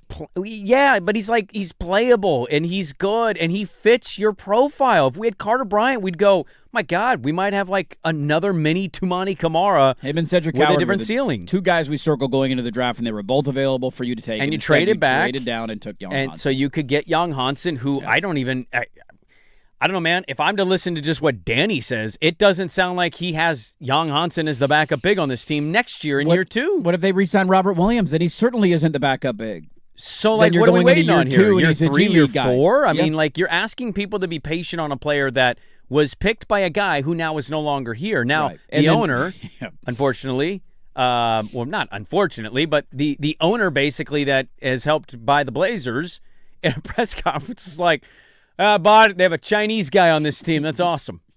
Do you like basketball? I don't really care. Nah, not really. It's only here for the investment to pretty make cool. money and Young Hansen. Which is what a lot of us thought and joked about in the aftermath of the draft last year, that this was a business-related move. I think that should be our poll question of the day. Are we going to, it's got to be something involving Schmitz. It's draft season. We have Young Hansen. Carter Bryant's getting real minutes for the Spurs. He looks like a valuable player for their future. Yeah. Cedric Howard had a great rookie season. We're sitting here watching a guy who literally might be unplayable in year 2. Well, and again, back to your point, it fits the profile of what you wanted to be as a team. Exactly. And it was, look, there might be a lot of crow that comes down, 2-3 years from now. We look back and Young Hansen's averaging 18 and 12 and 7, and you're like, well. So then Donovan's gone. I'm sorry. That's just not happening unless Donovan's gone. And that's the point of, I think that hit so many people the wrong way, is that you took Klingon the year before with the 7th overall pick, and while his minutes weren't great as a rookie, he was playable as a rookie. Mm-hmm. And he'd had moments where you're like, that wasn't bad, right? And there, it wasn't a ton. He wasn't playing 40 minutes a night or 35 minutes a night, but he showed you glimpses of what he was capable of and then took a step in year 2. And if you liked anything about your rookie center, the idea of taking one again in the very next draft made literally no sense other than we're going to sell a lot of Blazer Vision subscriptions in China, and we're going to sell a lot of Blazer gear in China, and it did end up helping them get a big fish in their sale this past year. I said it at the time, and I will say it again. It will be the decision that I think we remember this front office by. Now, Schmitz is ironically gone less than a year later after helping make that pick, but it felt like it was going to be the final decision of Cronin. Now, if he pulls off a home run swing this offseason and you jump into contention, maybe that's not the case, and we forget it and we look back and say, well, that's kind of dumb. Why did we do that? Mm-hmm. And then you just move on because he went and got another piece. But as of now, especially going into a year with a deeper draft in which you don't have a first-round pick anymore because you made the playoffs, that was your last crack at having an opportunity until next year's draft, which will not be as deep, and you would imagine the team would be a little bit better. You had a chance to go get a guy who could be an impact player for you when you desperately needed another body that was an impact player in the playoffs, and your center appears to be one of those tweeners who can dominate in the G League. Mm-hmm. Because his numbers were great in the G League whenever he went down, and then you put him in an NBA game, and it's like he doesn't. It's just a fish out of water, man. It does not look like it's going to work. Yeah. So the NBA draft lottery, and by the way, I don't even have enough time on this part of it, but I'll just say finally, because I'll wrap it up and move on from this. As a league that really likes to make itself the entertainment, and they want people to watch and care, it's wild to me that they're choosing to have a draft lottery on a Sunday. Mother's Day. Noon on Mother's Day. What are we doing? And the way they do it is stupid. You need to be spacing this out. It needs to be an hour-long event where you do the top 5 maybe, and each pick you have a 4-minute break where you get analysis and thoughts, and oh my gosh. You want to go slow play it. Make it a spectacle. Give me something to watch. Don't make it in passing where I can largely just choose to ignore it and then get the draft order on my phone. That's all. Because that's what it was on Mother's Day. Yeah, it's at 12 o'clock on Mother's Day Sunday when it's 80 to 75 degrees outside. And nobody can make noise. The No Ceilings guys were at this live, and they're filming themselves on the phone, and it's the Grizzlies are they can't even be loud. It's so stupid how the whole thing is done. But I don't understand it at all. That was ridiculous literally the worst time you could have picked for the It's a NBA missed draft opportunity for some programming and content that people would consume. Put it on a Tuesday night. You know what we're doing on Tuesday nights? Nothing. Watching the draft lottery. We have a lot more to get into on the radio program. Coming up next, let's dabble in a little local odds and ends. Dirt and Sprague on 105.1, The Fan. The Fan Golf Classic.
AM, The Fan.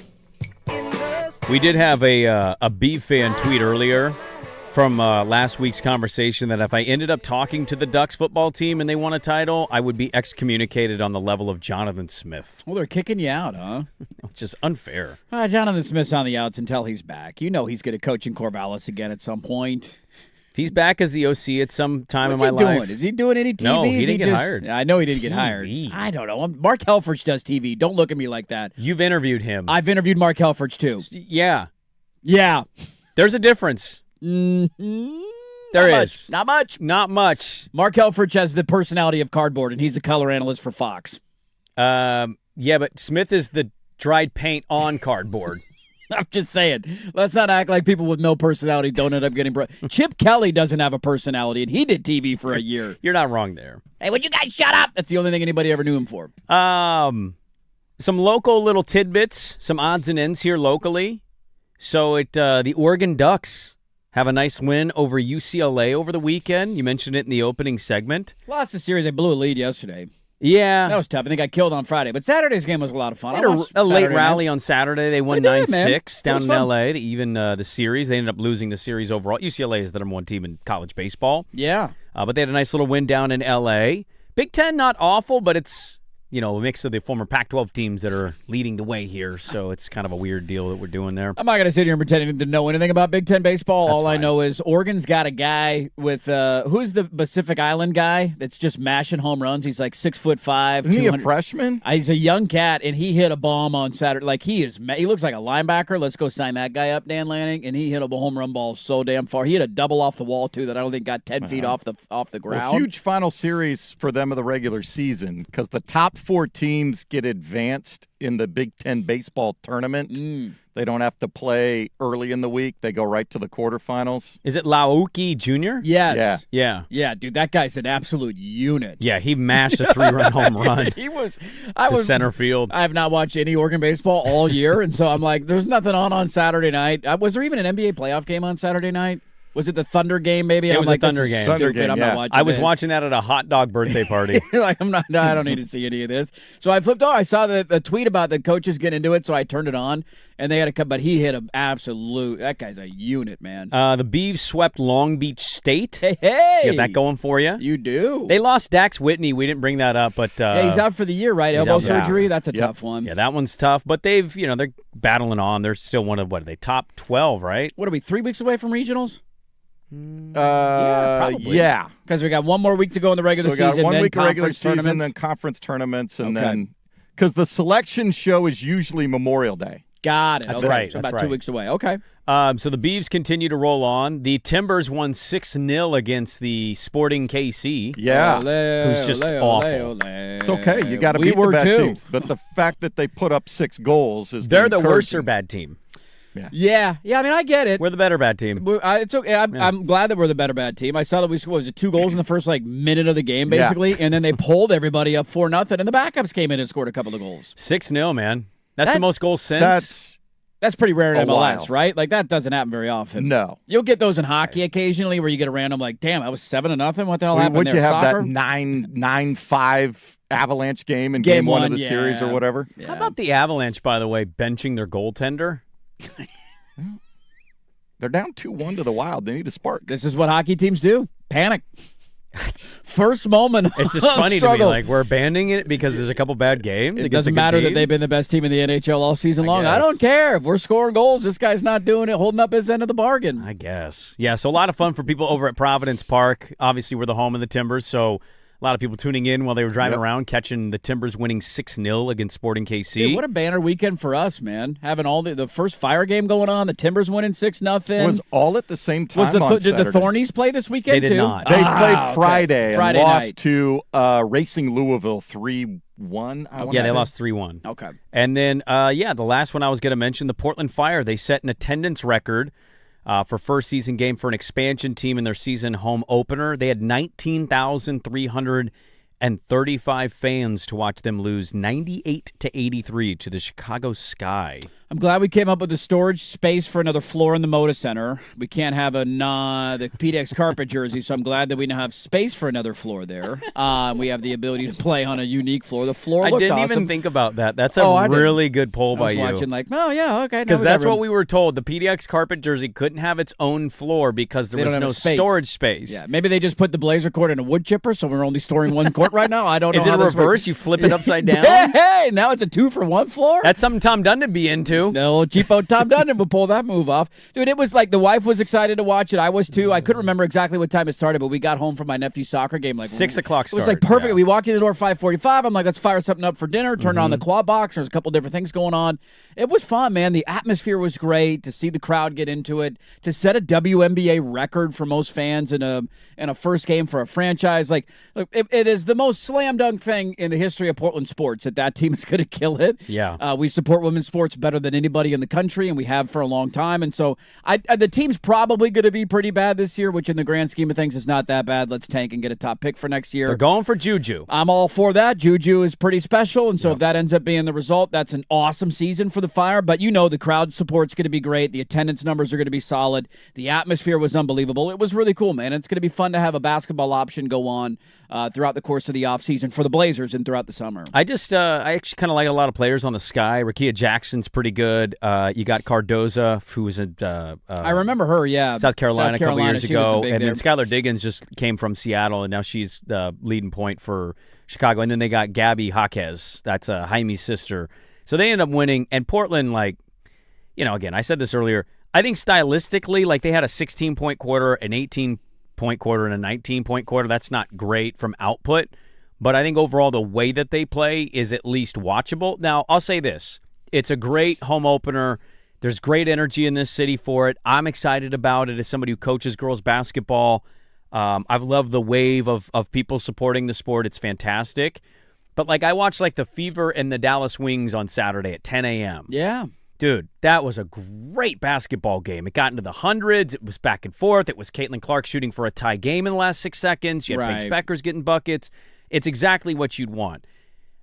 I don't know how much longer, and I don't mean this as a slight, 19,300 and change is great. If it's going to be 0-6, 0-7, I don't know if you're going to sell out every game, but you're I not think going to get to that number. No, I don't think every game. There's obviously a big deal for the first game back, right? It's been a long time. The other thing that they got going for them, though, I think that's obviously true in the NBA. When you have seasons like that, how long is a WNBA season? 40 games? About that, yeah. 44 this year. Yeah. I think they're going to get to 50 when the next expansion. So you're talking 22 home games in? I'm assuming it's a 50-50 split. Yeah. So it's not that many. I know. And then you throw in a couple of Sabrina games in there. There's a Caitlin Clark home game in there. I'm I don't know if they're going to sell out every game, and I'm sure that they'll get to a point where you're 1-15 on the season. You're going to be all right, do we need to go to the game? Although that might change the marketplace for you because then it's cheaper, and then other people can afford to go who couldn't afford to go to the opening game because some of those tickets are really expensive to be a part of history. The New York games are coming up on actually tomorrow and then Thursday, but I don't believe Sabrina's playing because she tore her hamstring. I saw that, yeah. So that's a big bummer, but New York is still fun to watch. They still have Breanna Stewart. They've still been one of the best teams in the league, right? Competing for titles the last couple of years. I think they won their first game by 40 points. Oh, okay. It was insane. And then you got Connecticut, whatever, Monday the 18th. And then you go on the road a little bit, and then you come back with Connecticut, Atlanta with Angel Reese. There's that one. Yep. The Caitlin Clark game is May 30th. How much are the tickets for that game? That's when we should go this look on the secondary tickets market. As low as 46. I ain't buying it. No, not buying it. I'm in a Blazer playoff ticket conundrum again. Do I wait, or do I buy now if they're cheaper? I think you wait. Because she might get hurt. That's the unfortunate nature. I'm a little worried that Caitlin... You want to go to the Caitlin Clark game? Yeah, she's one of the I get it. She's the only player I haven't seen live. I know. I'm just assuming that ticket Paige. would be the most expensive of the entire year. I've seen Juju. I've seen all of them. She feeds economies everywhere she goes, man. Yeah. She's got that impact as a road And she's going to do it here on May 30th. So, a couple tidbits locally from the sports world that happened over the weekend. We have a loaded third hour of the radio program, fourth hour as well. Dirt and Sprague, we're back with hour number 3 on 105.1, the Fan Sports Network. It's time for Who's Stinking It Up. Woo! Do not go in there. A sports lowlight, ripped from the headlines. We couldn't do diddly poo. Brought to you by Three Mountains Home Services. Schedule your appointment online at threemountainshomservices.com. After review, there is wind-up, impact, and follow-through above the neck of an opponent. It is unnecessary and excessive in contact by Wembanyama. It meets all the criteria and has been upgraded to a flagrant foul penalty 2. There's ref Zach Zarba. They looked at the review, and Wemby's elbow to Naz Reid. I was actually concerned because the broadcast was trying to paint this as if it was a flagrant 1. And I'm like, come on, guys. It's a literal trying to elbow somebody in the neck thing. And then they pivoted at the last second. He announced it. Wemby ejected, his first ejection from an NBA game. Well, and you dug up there's some stuff going around today. Ron Artest did this, a similar thing to James Harden a number of years ago, obviously, and he got suspended for 6 games. So 6 that won't happen. games. 6 playoff games, but will there be anything else from the NBA is the next question. Who's stinking it up? Wemby and his elbow, brought to you by Three Mountains Home Services. Are you having trouble with hard water, lukewarm water, or no hot water at all? Call Three Mountains Home Services. Get your tanked water heater tuned up for only $49. Save money on bills, and who doesn't love consistent hot water? Schedule your appointment online at threemountainshomservices.com today. Hey guys, Sprague here. Having trouble with hard...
At Warren Allen Sports Desk, a Sports Center update on the Fan Sports Network, 105.1 FM and 1080 AM. First on the Fan, Wemby getting tossed in the second quarter. He threw an elbow in the neck of Naz Reid. Game 4 of the Spurs series with the Timberwolves. Ant Edwards took over from there, finished with 36. Minnesota gets a 114-109 win. They even that series at 2-all. Thunder looking to sweep the Lakers tonight. They need a victory in Game 4, 7:30 tip on Prime Video. OKC a 10.5-point favorite. And the Washington Wizards, with the worst record in the NBA this past season, won the NBA draft lottery and the number 1 overall pick. They'll be followed by the Jazz, Grizzlies, and Bulls. More sports scores and stories in 20 minutes. Jason Swigert from the George McCoy at Warren Allen Sports Desk. Don't call your mom. Call George McCoy at warrenallen.com.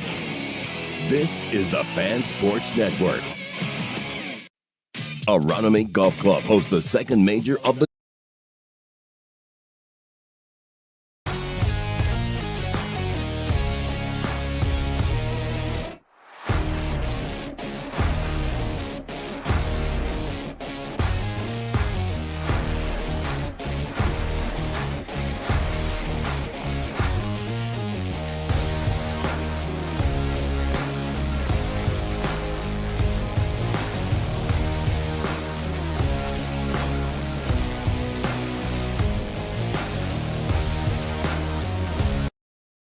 Fan. Hey, welcome back in. Hour number 3, Dirt and Sprague, your Portland sports leader. 105.1 FM, The Fan, 1080 AM, the Odyssey app, live on YouTube. Good morning, everybody. Hope you had a great weekend. That's good right there. Weather's been fantastic. It's going to be hot again today and tomorrow. We're cranking the AC on tomorrow. Might be north of 80 today and tomorrow. AC is probably on. You got to turn that bad boy on? Begrudgingly, of course, but yeah, probably Have a little bit in the afternoon, then dial it back, open up the windows in the evening. Are we excited for the PGA Championship? Happy PGA Championship week, everybody. Yeah. Ray. The least important major of all of them. Is there any outcome that makes it more entertaining? No. Outside of Rory winning? No. That wouldn't even do it? That doesn't even really do it for me. Rory winning back-to-back wouldn't do it for you? Wouldn't really care. Get to what would that be, 6 for him if he won? I think so. 6, yeah, because he was at 4. No, he's at 6 now. He's at 6 now, so I give him the 7. Yeah. 2 legs of the career or the slam. He'd and break the a tie with Lefty. He Him would. and Scotty in the final group on Sunday. That would be fun. I mean, that's a good final, but what does the tournament? I mean, yeah, this is one of those you need big names. Like, you're not going to get the riffraff crowd unless it's an if it's Cam Young and Matt Fitzpatrick. No offense. I'll see you later. No offense. You can let me know how it went. Is there somebody that had, if Ricky Fowler had a chance to finally win a major? I was watching some golf yesterday. That do it for you? The old cowboy was out there riding around the course. You're not a golf fan. Oh, hold on. First of all. Not a golf. Fake fan. You're Fake not fan. A golf fan. He's turning this on you from he's still upset at your soccer takes from earlier. He should be upset himself, not watching the sport and pretending he is. Now we have shots fired here. Can we get a ceasefire between you two? I know it's been a week since you've been together. All right, let's get a ceasefire, okay? Look, if there were peace talks commence. Straight of dirt and swag now.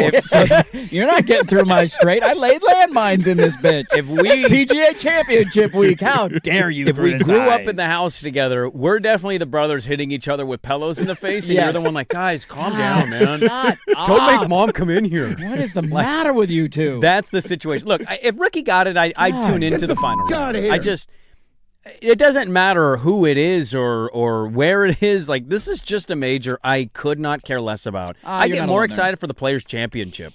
You're not alone there. You know what helps Players' Championship is that it's at the same course every year, so you know the course. We don't know a lot about Aronimink. They played the BMW Championship there in 2018. Who the hell knows what year? So it's hosted stuff before. But I was going to guess Shinnecock. I don't know. We have That's where the U.S. Open is. One of our local club pros, however, qualified. I want to get him on. Bryce Fisher out of Oregon City. Somebody had a great... He's at Arrowhead. Yeah. The pro at Arrowhead's playing in the PGA Championship? I'm going to reach out to Arrowhead this week and see if we can get him on. That would be badass. One of the 20 club champions. Your boy Michael Block back there. Somebody had a great quote now that it is Monday at PGA Championship week, and it was in quotations. It says, "It's Michael Block's time," and then it attributed the quote to Michael Block. I mean, you hated that story. Daddy's back, baby. Of our evidence of you're a hater. That was one of the more fun stories we've had in sports. Get out of here. It was great for a couple of days. It was the aftermath of it that became insufferable. He hit a hole-in-one. Nobody criticized it when it happened. Playing with Rory McIlroy. It was awesome. Wow. It was awesome. You better not be this way if we get the Arrowhead guy on. I'm not going to. Well, he's not going to be Michael Block because he's not a douchebag. But there's no way. There's no way he's at the level of Michael Block a douchebag. If you don't think Michael Block, everybody's waiting for the back coming out and saying in the history. He's coming out and saying, "If only I could hit as long as Rory McIlroy and I'd be winning all these tournaments." I mean, we saw him play with Rory McIlroy. He wasn't. Is he wrong? That's one of the douchiest things that's ever been uttered out of somebody's mouth. So he stepped in it one time. Have you never said anything incorrectly? I will also reiterate Swag's point, not a golf fan. I follow this a lot closer, and it's not just one thing from Michael Block. The week was great when he did it. Michael Block, unbelievable. 90% of people in the golf world hate Michael Block, and he's become a punching bag without a doubt. 90%. 90%. Did you see his post interview from Bandon Dunes? You didn't. Guess what he did? He was like, "Let me shout out all the haters out there who didn't give me a chance to go win. Guess who's back in the top 20?" Like, he has become a caricature of himself. Why didn't we get him on? I didn't know he was out of Bandon. That's where they played the PGA Championship. The club championship. That's where the event was. They qualified. I watched every second of it. It was great. They played Bandon and Pacific. Yelled at right now? Like, I'm Michael Block. Like, I'm hosting a show. Well, it's this idea of, like, why would anybody not like him when you don't have the complete picture of why people would not like him? But people like me don't know the Bandon quotes. That's the point. But, yeah, you can't beat to Swag's point. But Swag was on my side here. Not a golf fan. It's okay. Swag was on my side here. Now we flipped. You know why? Now we're at war. Now my straight's closed down. Get out of here. I'm psyched for the PGA Championship. You know why you hate Michael Block and Swag agreed with me, right? Right. Because much like soccer, he's not paying attention. Yeah. But he's a sports fan of it all. He's got a few more things going on his plate right now. He does. He's got a big that plate. 4 days was incredible. Like, the storyline will never be topped. A PGA champion or a professional playing in the tournament. He just, maybe not as douchey as some of the quotes came on and the aftermath of it, but he has become more of a villain's not the right word. He's more of a punching bag in the golf world now after the honeymoon phase was over. So I guess a little bit of the story, and I want to get him on this week. I really do. Mm-hmm. If we can figure out a day when he's not traveling and whatnot. I guess the backstory of the guy at Arrowhead is that he doesn't get to play as much as he'd like. Most pros don't get to play as much as they like. So they're actually working. He's like so talented and good that he just has an ability to just you're out there giving you clearly know the fundamentals of the game. But it's hard in those pressure-packed tournaments. And I would have thought I think there was one other guy from the Northwest section up in Washington, maybe one or two that were in the top 20. Well, but they actually we're the big brother here. What do you mean? No, I understand, but I would have thought the Pacific Northwest section guys had a big advantage because I think they play Bandon. Because there's a series of in the section that they have tournaments. You have to play in so many. Right. And I think there's definitely a slight benefit. Bandon's a regular on that. They have the section club championship or something. So are they playing OG or are they playing Dunes? They played both, I believe. They played Bandon was the main one, and they played Bandon Dunes and I think Pacific Dunes. Yes, I believe so. Those are usually the two courses that everybody plays. It was a lot of fun. It was on Golf Channel a couple weeks ago. Top 20 qualified to go do it, and the winner gets more exemptions than that. I can't remember what it is off the top of my head. And to a couple other events as well. Something like that. I would tune in if they could get. I think it's cool that they have like the amateur tours there. They got college kids that play it. They get these tournaments. These are cool. I would absolutely tune in if they could ever weasel their way into a PGA event just one time in my life. Remarkable. Yeah, they just don't have any infrastructure for hotels and that many people to come. The thing that they should need be the city played there, abandoned to build more hotels, man, so people can stay in the event that needs to be there is the Ryder Cup. Let's face it. Yeah, if anything's built for it, it's definitely the Ryder Cup. And I would love if they played each course one day. It would be awesome. Oh, it'd be incredible. Can you imagine? You can't play shoot.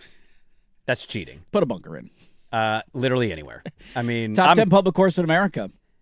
That's the only one. The views are incredible. That's the only one I'm like, God, it's last in my abandoned I'm happy power to rankings. be there. Oh, no doubt. Right? You walk over that first fairway and you're looking at the ocean. But if they set it up and did a different course every day for the 5 sessions there's of a couple holes on trails incredible. I'd love to watch those guys play. I know they dominate it, but there's a couple holes on trails that I was like, well, but you're playing match play, so that necessarily doesn't matter. If you have a short par 4 where they can drive, you still have to execute a shot versus your opponent or your team, where it's not necessarily if you had a regular 72-hole thing and they go out there and shoot 27 under par, that looks a little different. But if it's in match play, I think it would be stunning. Some of the best memories of my entire existence as a human involve Bandit. So I think part of it's hard for me to watch on television. Making a birdie on 8 at Sheep Ranch, that's like up there. It makes me dead into the wind.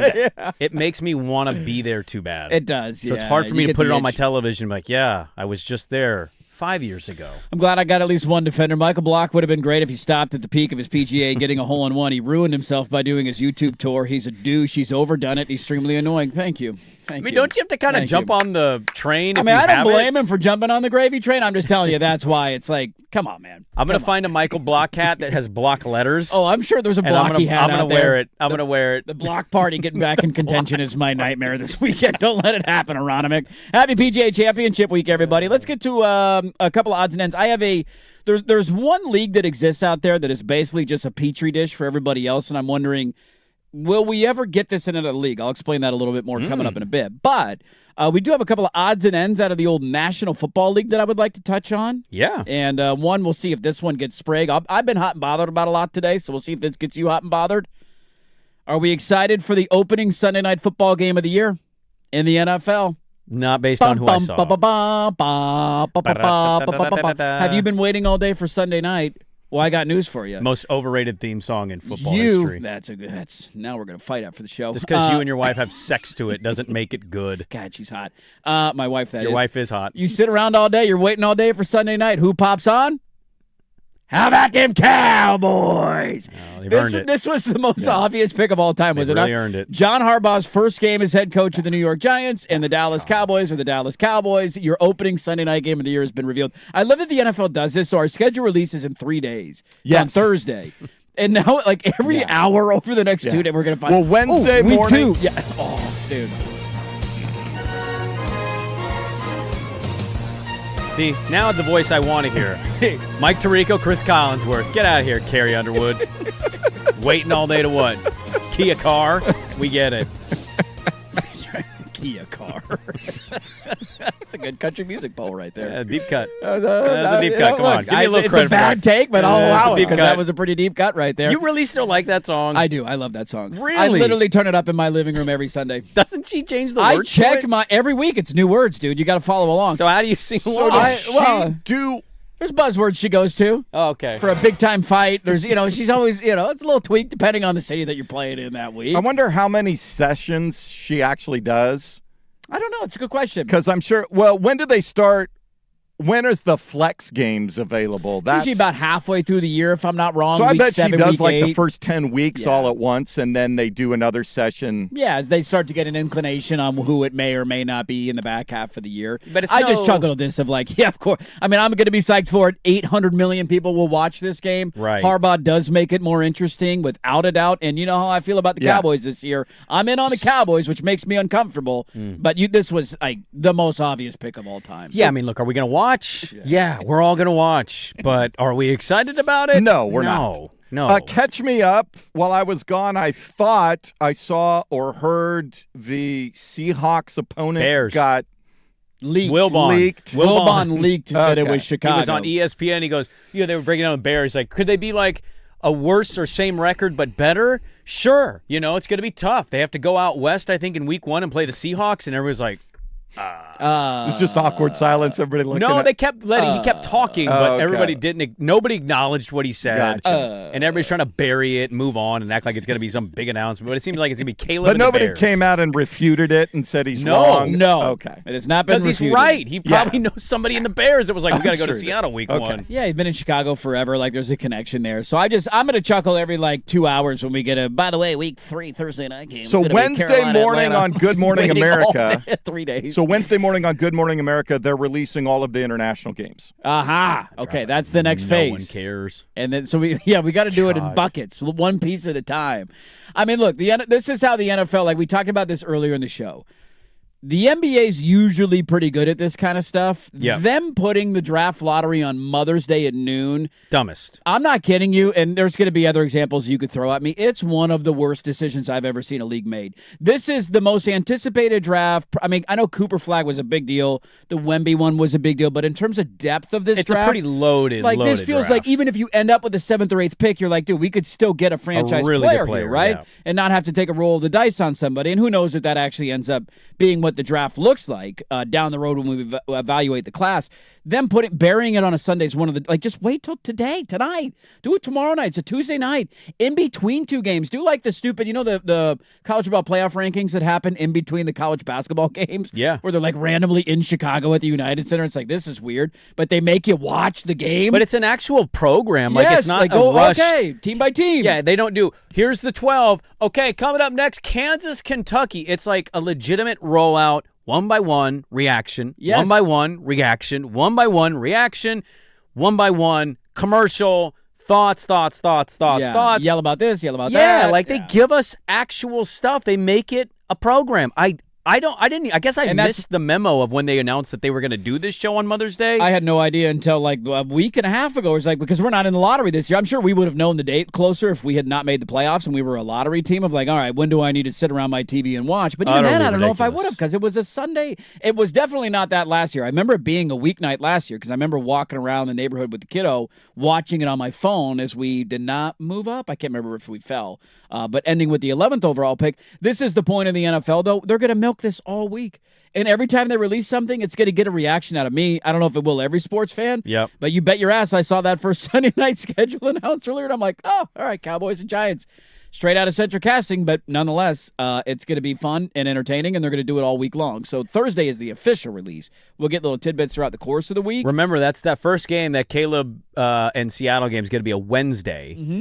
And so then you're going to have the Niners start the Thursday, Thursday because they'll be in Australia. And technically Friday morning for them, I believe. Yeah, for them, but for us right. It'll be Thursday night.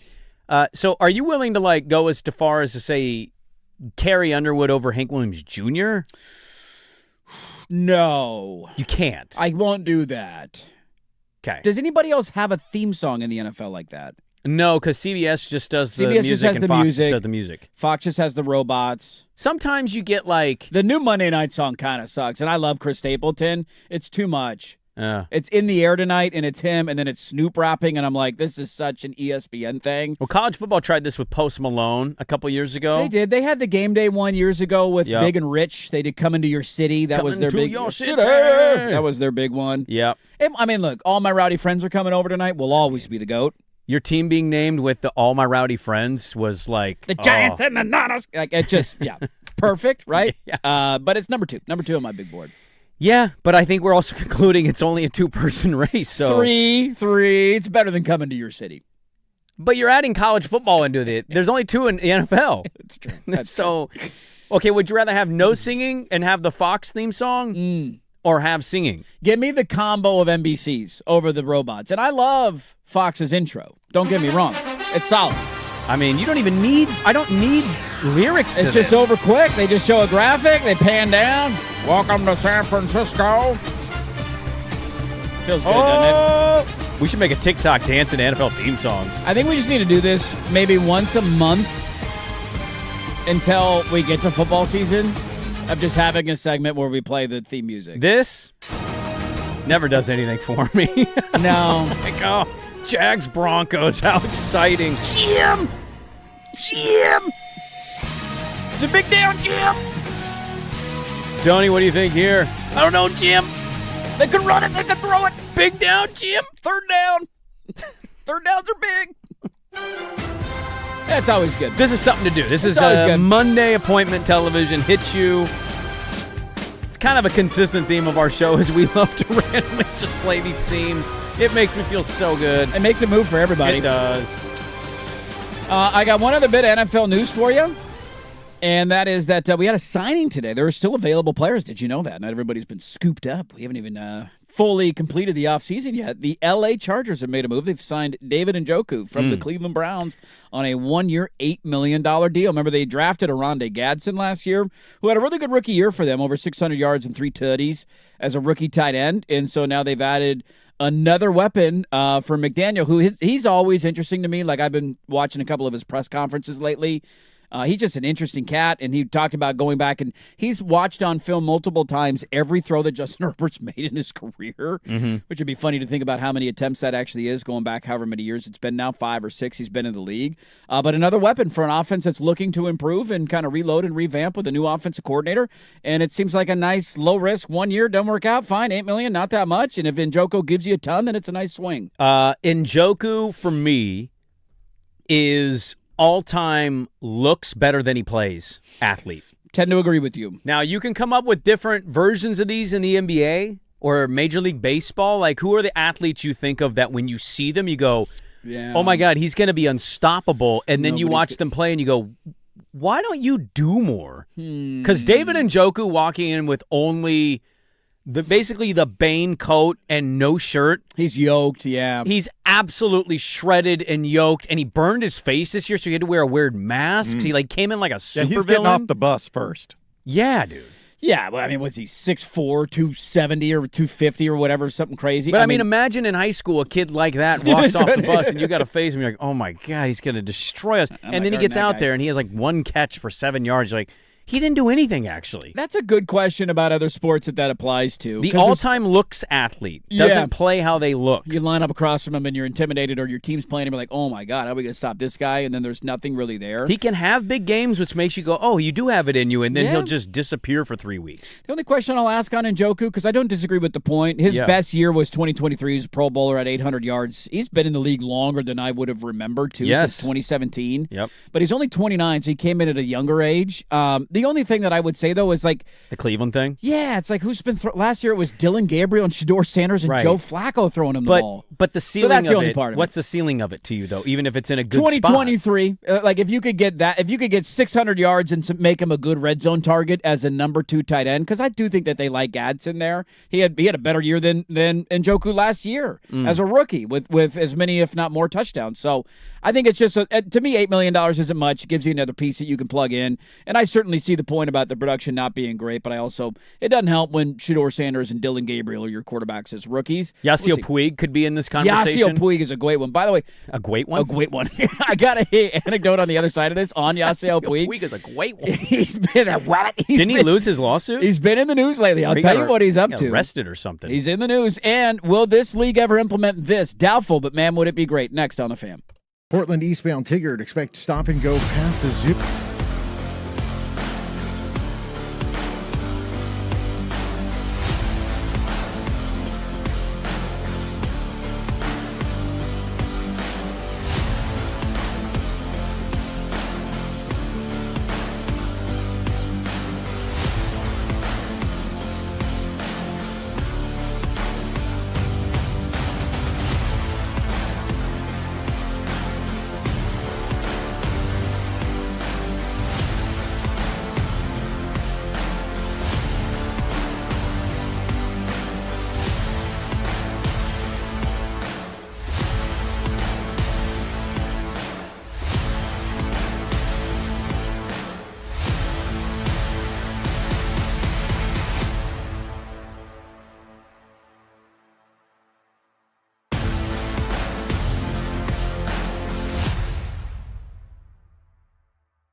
From the George McCoy and Warren Allen Sports Desk, a Sports Center update on the Fan Sports Network, 105.1 FM and 1080 AM. First on the Fan, the Knicks tied an NBA record with 25 made threes in a playoff game. They sweep the Sixers 144-114, the Game 4 final. They await the winner of the Cavs-Pistons series. They play Game 4 tonight in Cleveland. 5 o'clock tip on KGW8. Cleveland 3.5-point favorites to even that series up at 2-all. In the West, the Thunder can sweep the Lakers tonight with a victory. Game 4 tipping at 7:30 on Prime Video. OKC a 10.5-point favorite.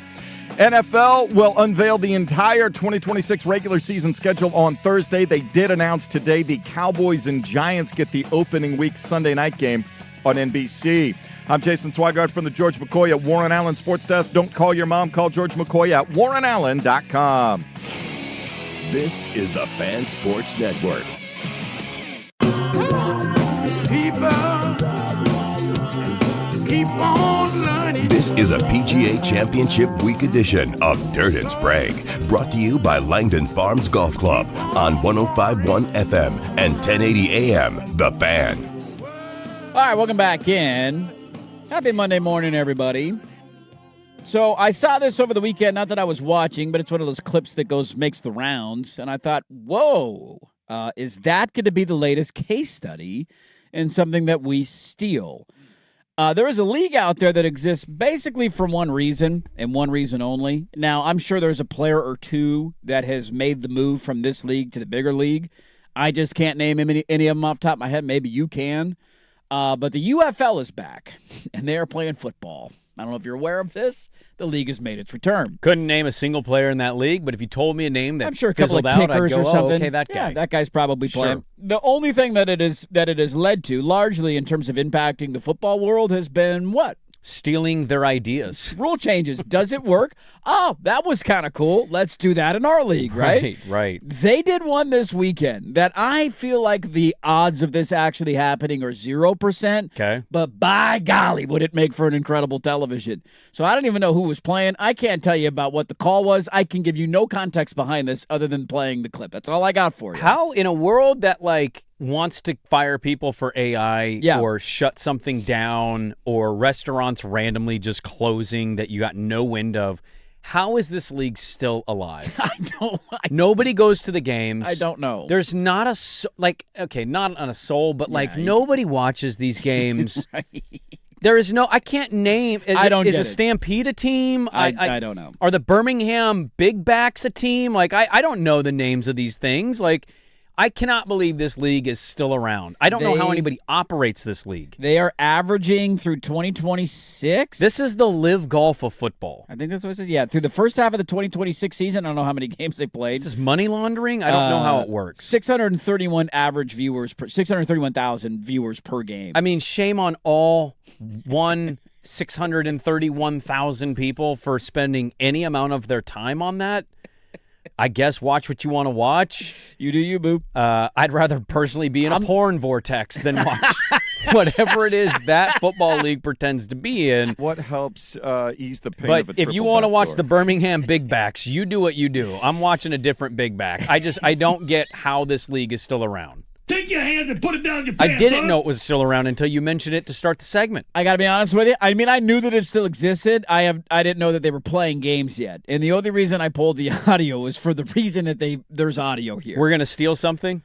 It'll never be stolen, but just tell me how great this would be. So this is from one of their games. There's a call that's made on the field. I'm assuming a controversial call. I don't even know what the call was because I wasn't watching. But it's controversial in nature. It sounded like there was a pass opportunity to call pass interference, and they did not, is what I took from it. So this game's on Fox Sports. You know who the sideline guy is for UFL games on Fox Sports? Christine Leahy. Our guy, Brock Heward. Our guy, Brock Heward's doing sidelines for the UFL. I mean, get the paycheck, dude. I do sidelines for the UFO if they called me tomorrow because, I'll take a free paycheck. And who did the sideline reporter get an interview with in the middle of the game?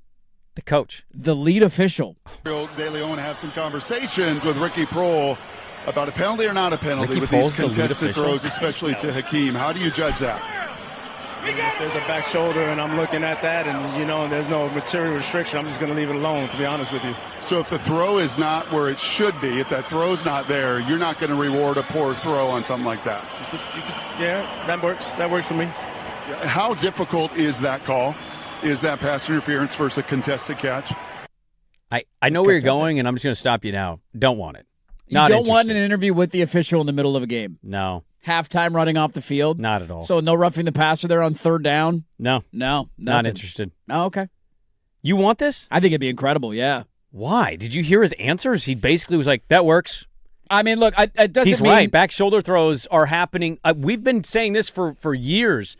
Throw a short pass. Have your guys conditioned to run into the defender to act as if he's going to go back and catch it. Oh, yeah. Get knocked down, get a challenging flag. to call. Yeah. And what did he say? Oh, back shoulder, bad throw.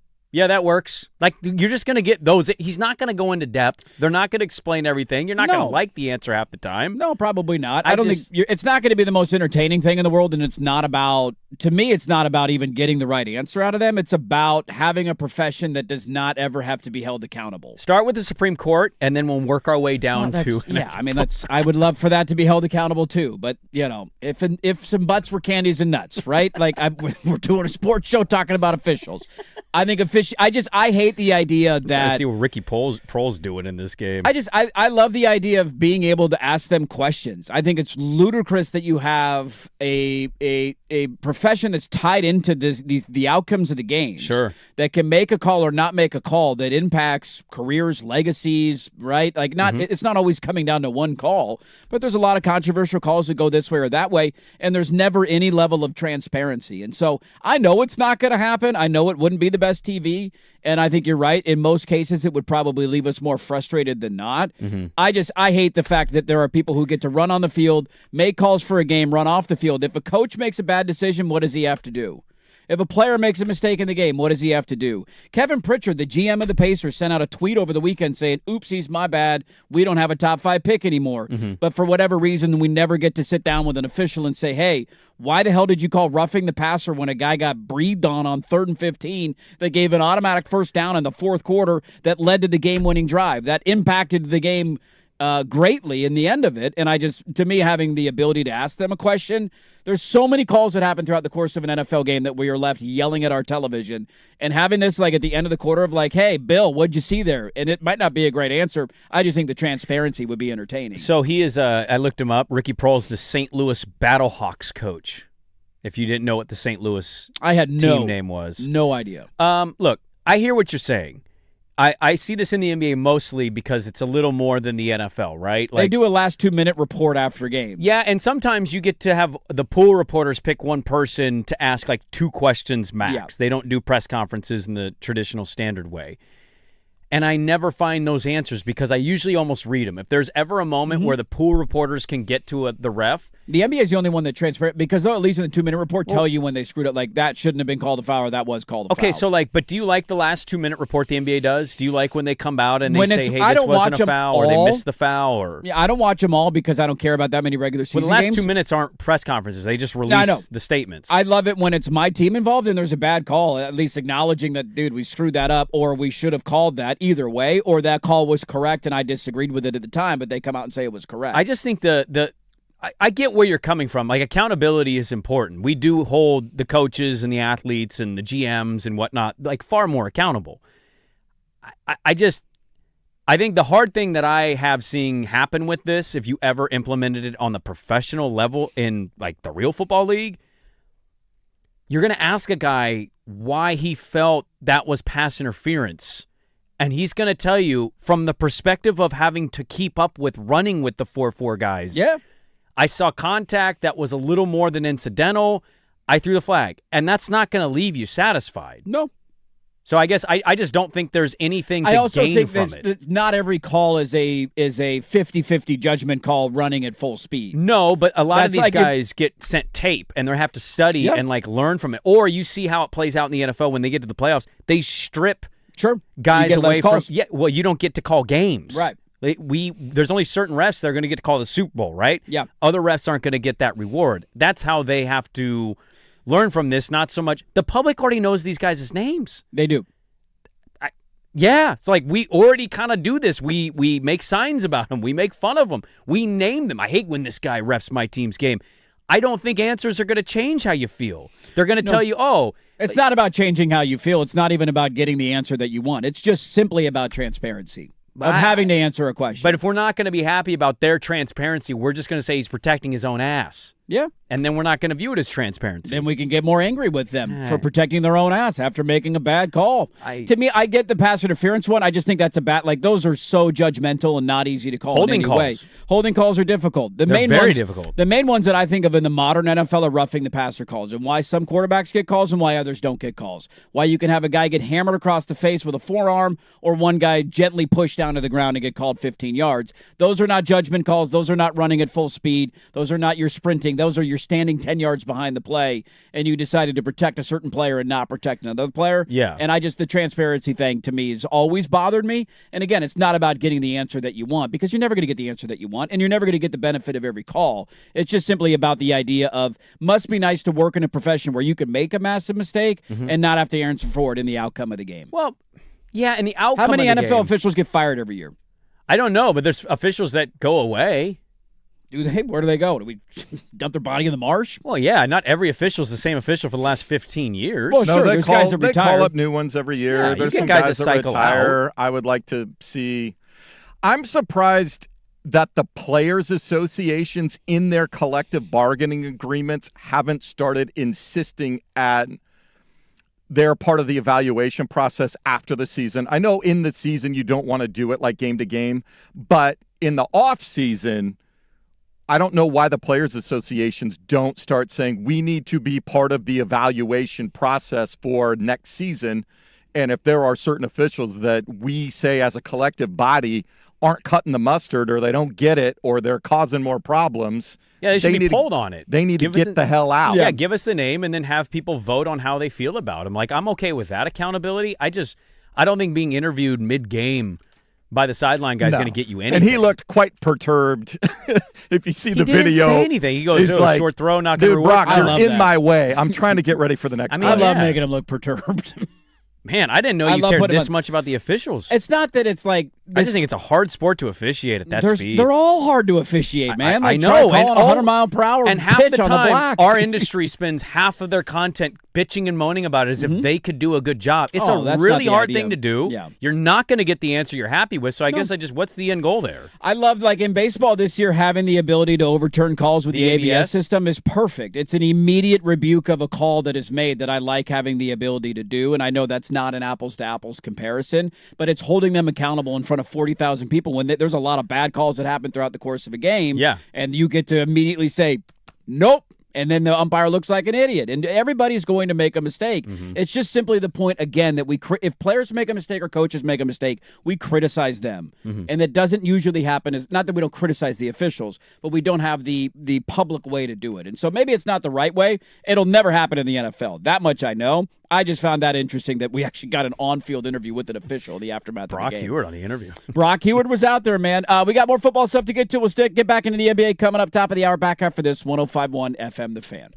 Hey, Dirt, sticking around here for our good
The Fan. So back to a segment from a little bit ago. We were talking about Njoku signing with the Chargers and the idea of the intimidating guy getting off the bus. The guy that looks the best but never is the best. Yes, like DK Metcalf got texted in. I think that's a little unfair to DK Metcalf, where he maybe isn't. He's not considered one of the best wide receivers in the league, but he's had some really good years. I mean, if you built a receiver physically, he would look like the greatest of all time, but he's still he's been pretty good. He's been pretty good. And that's, again, I'm excited about Njoku to the Chargers because I think there is a little bit more there than the Browns have been able to get out of him because they haven't had a functioning thrower of the football in 3 years. Mm-hmm. But yeah, like DK Metcalf has 1,000-yard seasons and big numbers, and I know he didn't jump off the page necessarily last year. But again, back to the quarterback conundrum. Yeah. But you mentioned Yasiel Puig, which sent me down a remembering to bring this up rabbit hole. Are you aware of what Yasiel Puig is doing right now? Is it tax evasion? It is not. Well, he might be evading his taxes. I thought there was something he got found guilty of, and I think he's going to prison, isn't he? Well, not anytime soon because he's currently playing baseball in Canada. Dude, I'm telling you, that's some of the funniest videos you'll ever see. Search Yasiel Puig on Twitter. Okay. And the videos will come up. Like, this is not old video. This is happening right now. He is playing in the Canadian Baseball League. Yeah.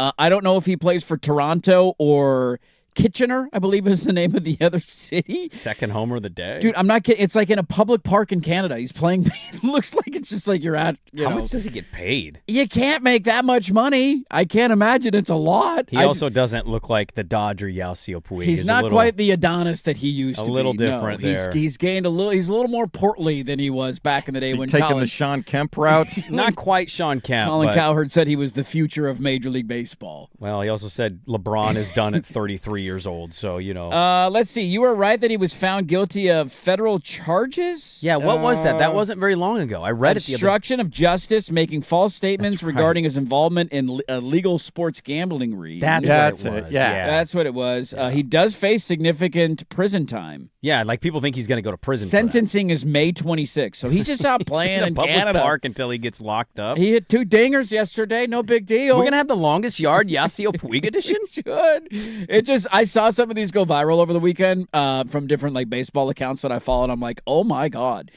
Could you imagine you're just living in? Do you know where Kitchener is, Swag? Do you know? Is that? I don't know where Kitchener is. Okay, no. I'll see if I don't know if he played because that's province it's in. He's on a team called the Leaves. That has to be it's the. Okay, he plays for the Maple Leafs. They're called the Toronto Maple Leafs, the Canadian Baseball League. Kitchener is in Ontario. Kitchener, nearby. Ontario. It's nearby. That's who they were playing. Dude, that guy held baseball by the balls He when did. he came in. And man. just thinking about, like, imagine in that moment saying, that wasn't even that long ago because his career wasn't very long.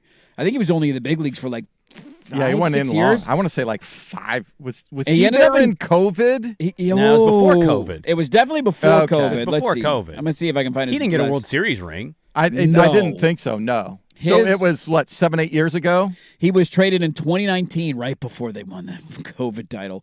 He ended up 7 years in the big leagues total. Did you almost get a Puig jersey? Were you tempted when you I started? was considering. Puig mania like was when a thing. he Oh, first it was burst onto the huge. scene, it was equivalent to Fernando mania. Yes. When Yes. Fernando's rookie year in like 81 or Every whatever. big hit that he had was like a walk-off home run. It was like every night was for like a month. crazy. He did something, a diving catch. And it was he'd insane.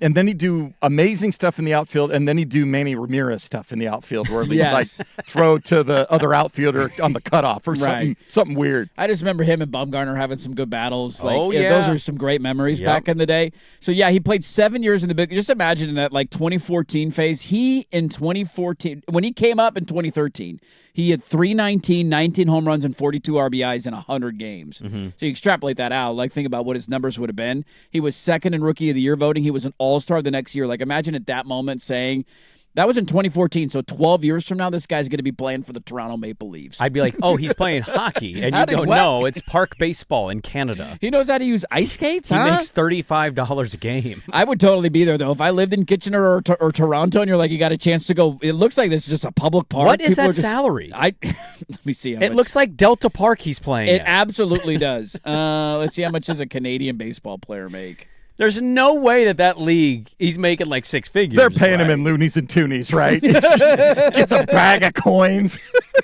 Gotta be. It's the only way. Let's see. Salary. Yeah, not a lot.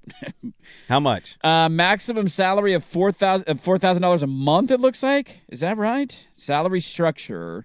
That's more than I would have guessed. They can pay $30,000 per month salary per team. So you can break it up however you want. You got $30,000 to spend for the month. Yeah, it's about what I was thinking. Yeah. Even then, that's a little high. Hey, go earn your money, man, before you go to prison for a while. So there's your Yasiel Puig update. You bringing that name up was kind of funny because I'd seen those videos over the weekend, and I'm like, we got to bring that up on the show. A random one for you that, again, I don't think will happen, but is there any thought in the back of our minds at all? Mm-hmm. Give it a percentage chance. If it's 0, it's 0. Yep. Is there any chance that we are witnessing the final LeBron James game tonight? No. No chance at all? I just will die on the hill of he's going to do the victory tour. Okay, because they're not going to win tonight. No. Breaking news. That series is over, and this will be their year's done. No, I just won't, and I will not refuse. I refuse to believe he doesn't have a victory. So tour. if that happened in the offseason, the level of shock would be a 100 out of 100 on the shock scale. For me, it would be. Yeah, the Richter scale would explode. I'll leave 1%. 1% I'll give chance? you a single percent. Even 1% though, you're still like, holy. You're still crap. incredibly shocked. If You're it ends very, up very, happening. very shocked, but I won't say it's an absolute. And that's just the nature. The of it. amount of merch they're going to move on Goodbye King. Yeah. We witnessed like stuff like just off the cuff you could come up with of it being his last year. That would be very un-LeBron James-like to do it. Yeah. Would he earn any? Yeah, I think there'd be people that would do an about the face anti-LeBrons like, of like if he just walked away in the middle of the night. You're not going to make it about you. Just get a Shams update after Game 7 of the NBA Finals. It's like, oh, by the way, LeBron's retired. We know what's going to happen tonight. They're going to lose. He just does some random Instagram post or what something. If he just retired and disappeared? Yeah. Tom Brady won't go away. Can LeBron not be that goat? He's going to show up at a roast, yeah, roasting people who are 5'4", in a leather jacket, acting like he wrote his jokes. I mean, look, LeBron is going to do tonight the most obvious thing. He's going to lose by 20 because his team's nowhere near that other team, and he's going to be incredibly cryptic and undefined on what his future is. Yeah. Then the articles will pop up tomorrow. They'll debate it on television all morning tomorrow. Was this it for the King? Should he retire?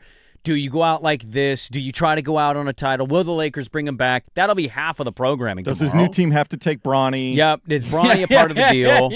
Which the answer is yes. Yes. But then Tandem, 2 for 1. It's just going to leave. The podcasts are going to do it, and then it's going to die out for a while. We'll do the NBA Finals, and then we'll get to the midsummer, and then July it's going to start popping back up. Oh, he was on a 1 year. It's done with the Lakers. Or is he going to sign with the Lakers for minimum to allow him to get a star so he can be in a Laker uniform saying goodbye. It's the most obvious script that's happening.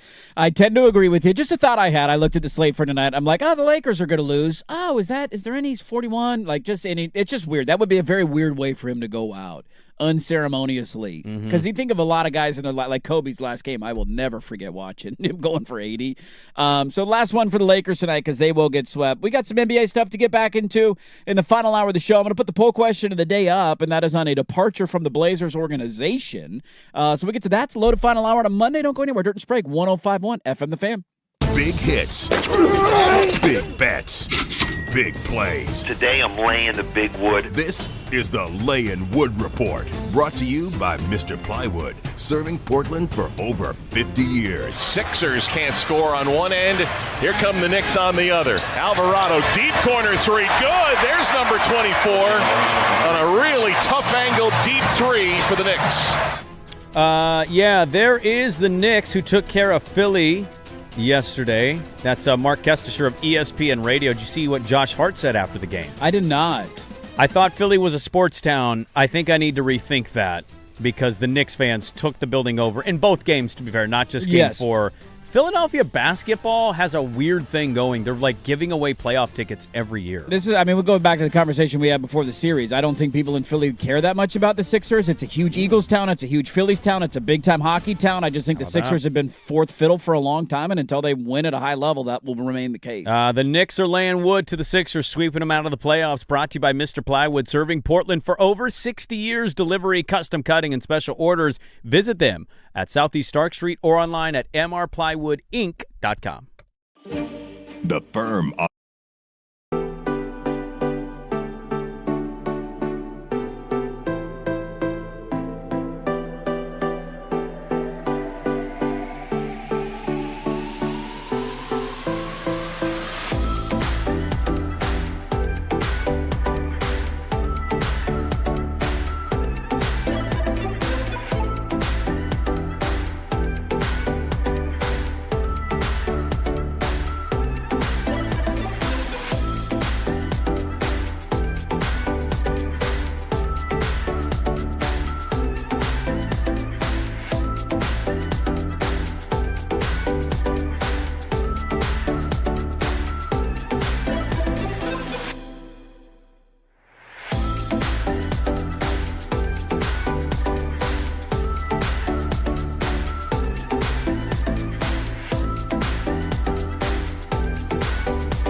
George McCoy at Warren Allen Sports Desk. A Sports Center update on the Fan Sports Network. 105.1 FM and 1080 AM. First on the Fan, Game 4 in Cleveland today. Gets us going in the NBA playoffs. 5 o'clock tip on KGW 8. The Cavs, 3.5-point favorites. They trail the Pistons 2-1. The winner of that series will face the Knicks, who swept the Sixers over the weekend. The Thunder trying to sweep the Lakers tonight. That is a 7:30 tip on Prime Video. OKC 10.5-point favorites. The Washington Wizards, after completing the worst record in the NBA this past season, winning the draft lottery on Sunday. They get the number 1 overall pick. They'll be followed by the Jazz, Grizzlies, and Bulls. I'm Jason Swigard from the George McCoy at Warren Allen Sports Desk. Don't call your mom. Call George McCoy at warrenallen.com. This is the Fan Sports Network.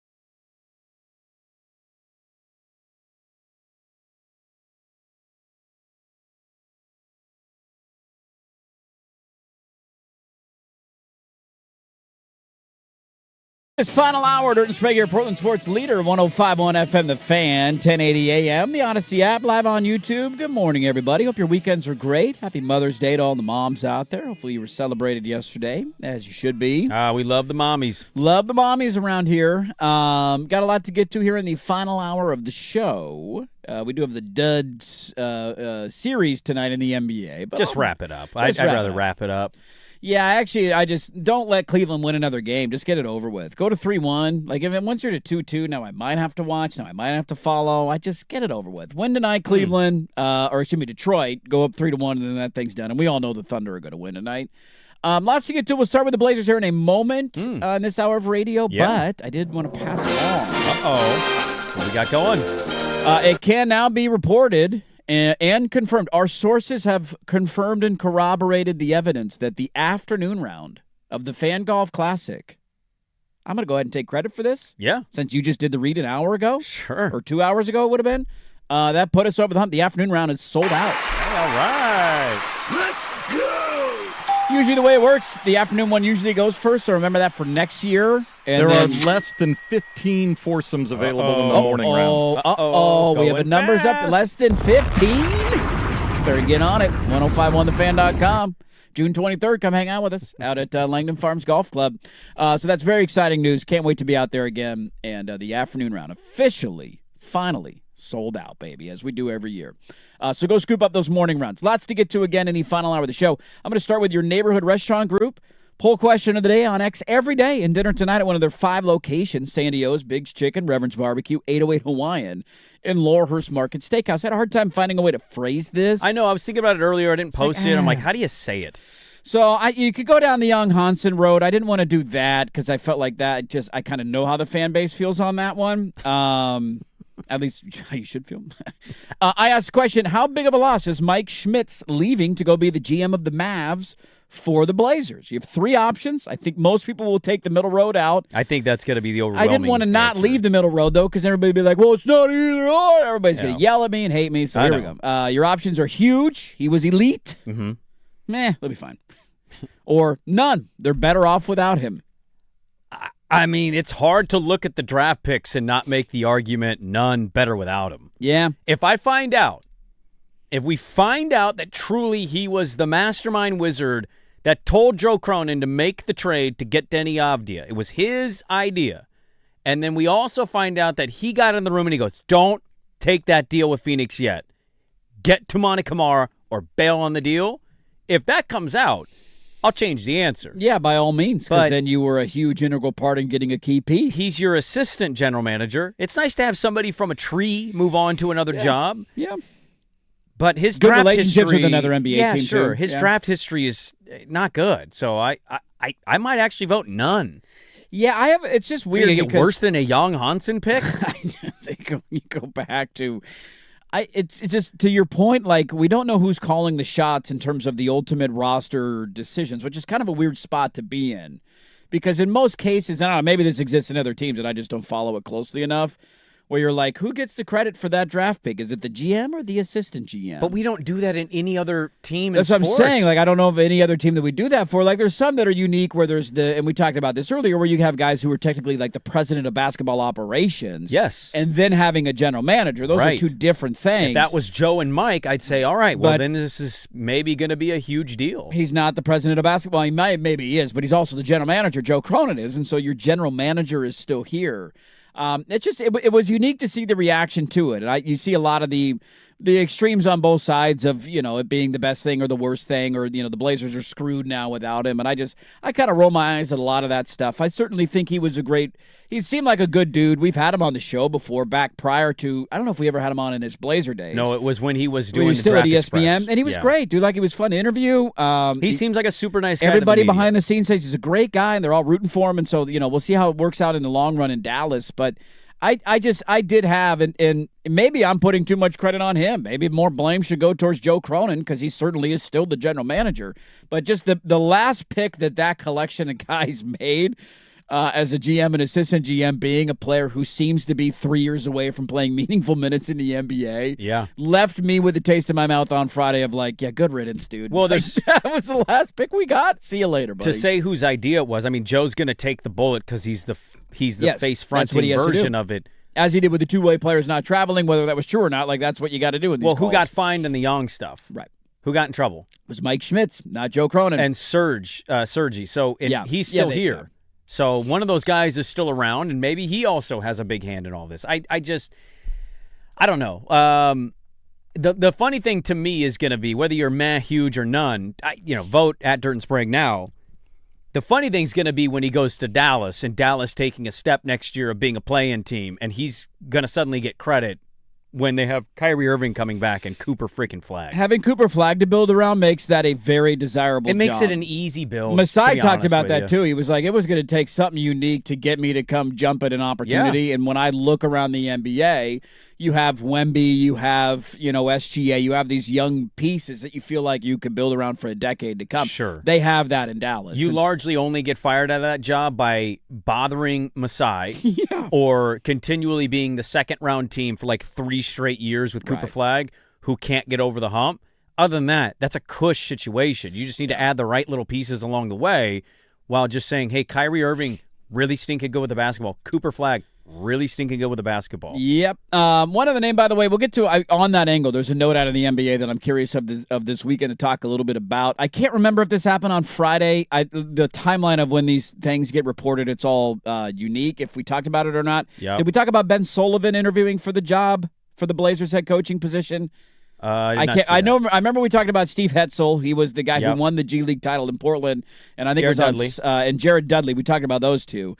He was the other guy that was thrown into the mix. I thought it was over the weekend. I can't remember anymore at this point. Now he's the assistant for Ime in Houston. He's bounced around to a number of different spots, and then I think he's also a local guy. I think he's from Lake Oswego. Played at the University of Portland. Thank you. I thought that he went to Lake High School. He's a local guy, so there's ties to the Portland area. So what do I know about him as an assistant coach? I have no idea. Well, Joe's probably known him for a long time. I would tend to think so, right? Yeah. And so it just was another name thrown into the bunch. That's another guy that they've interviewed.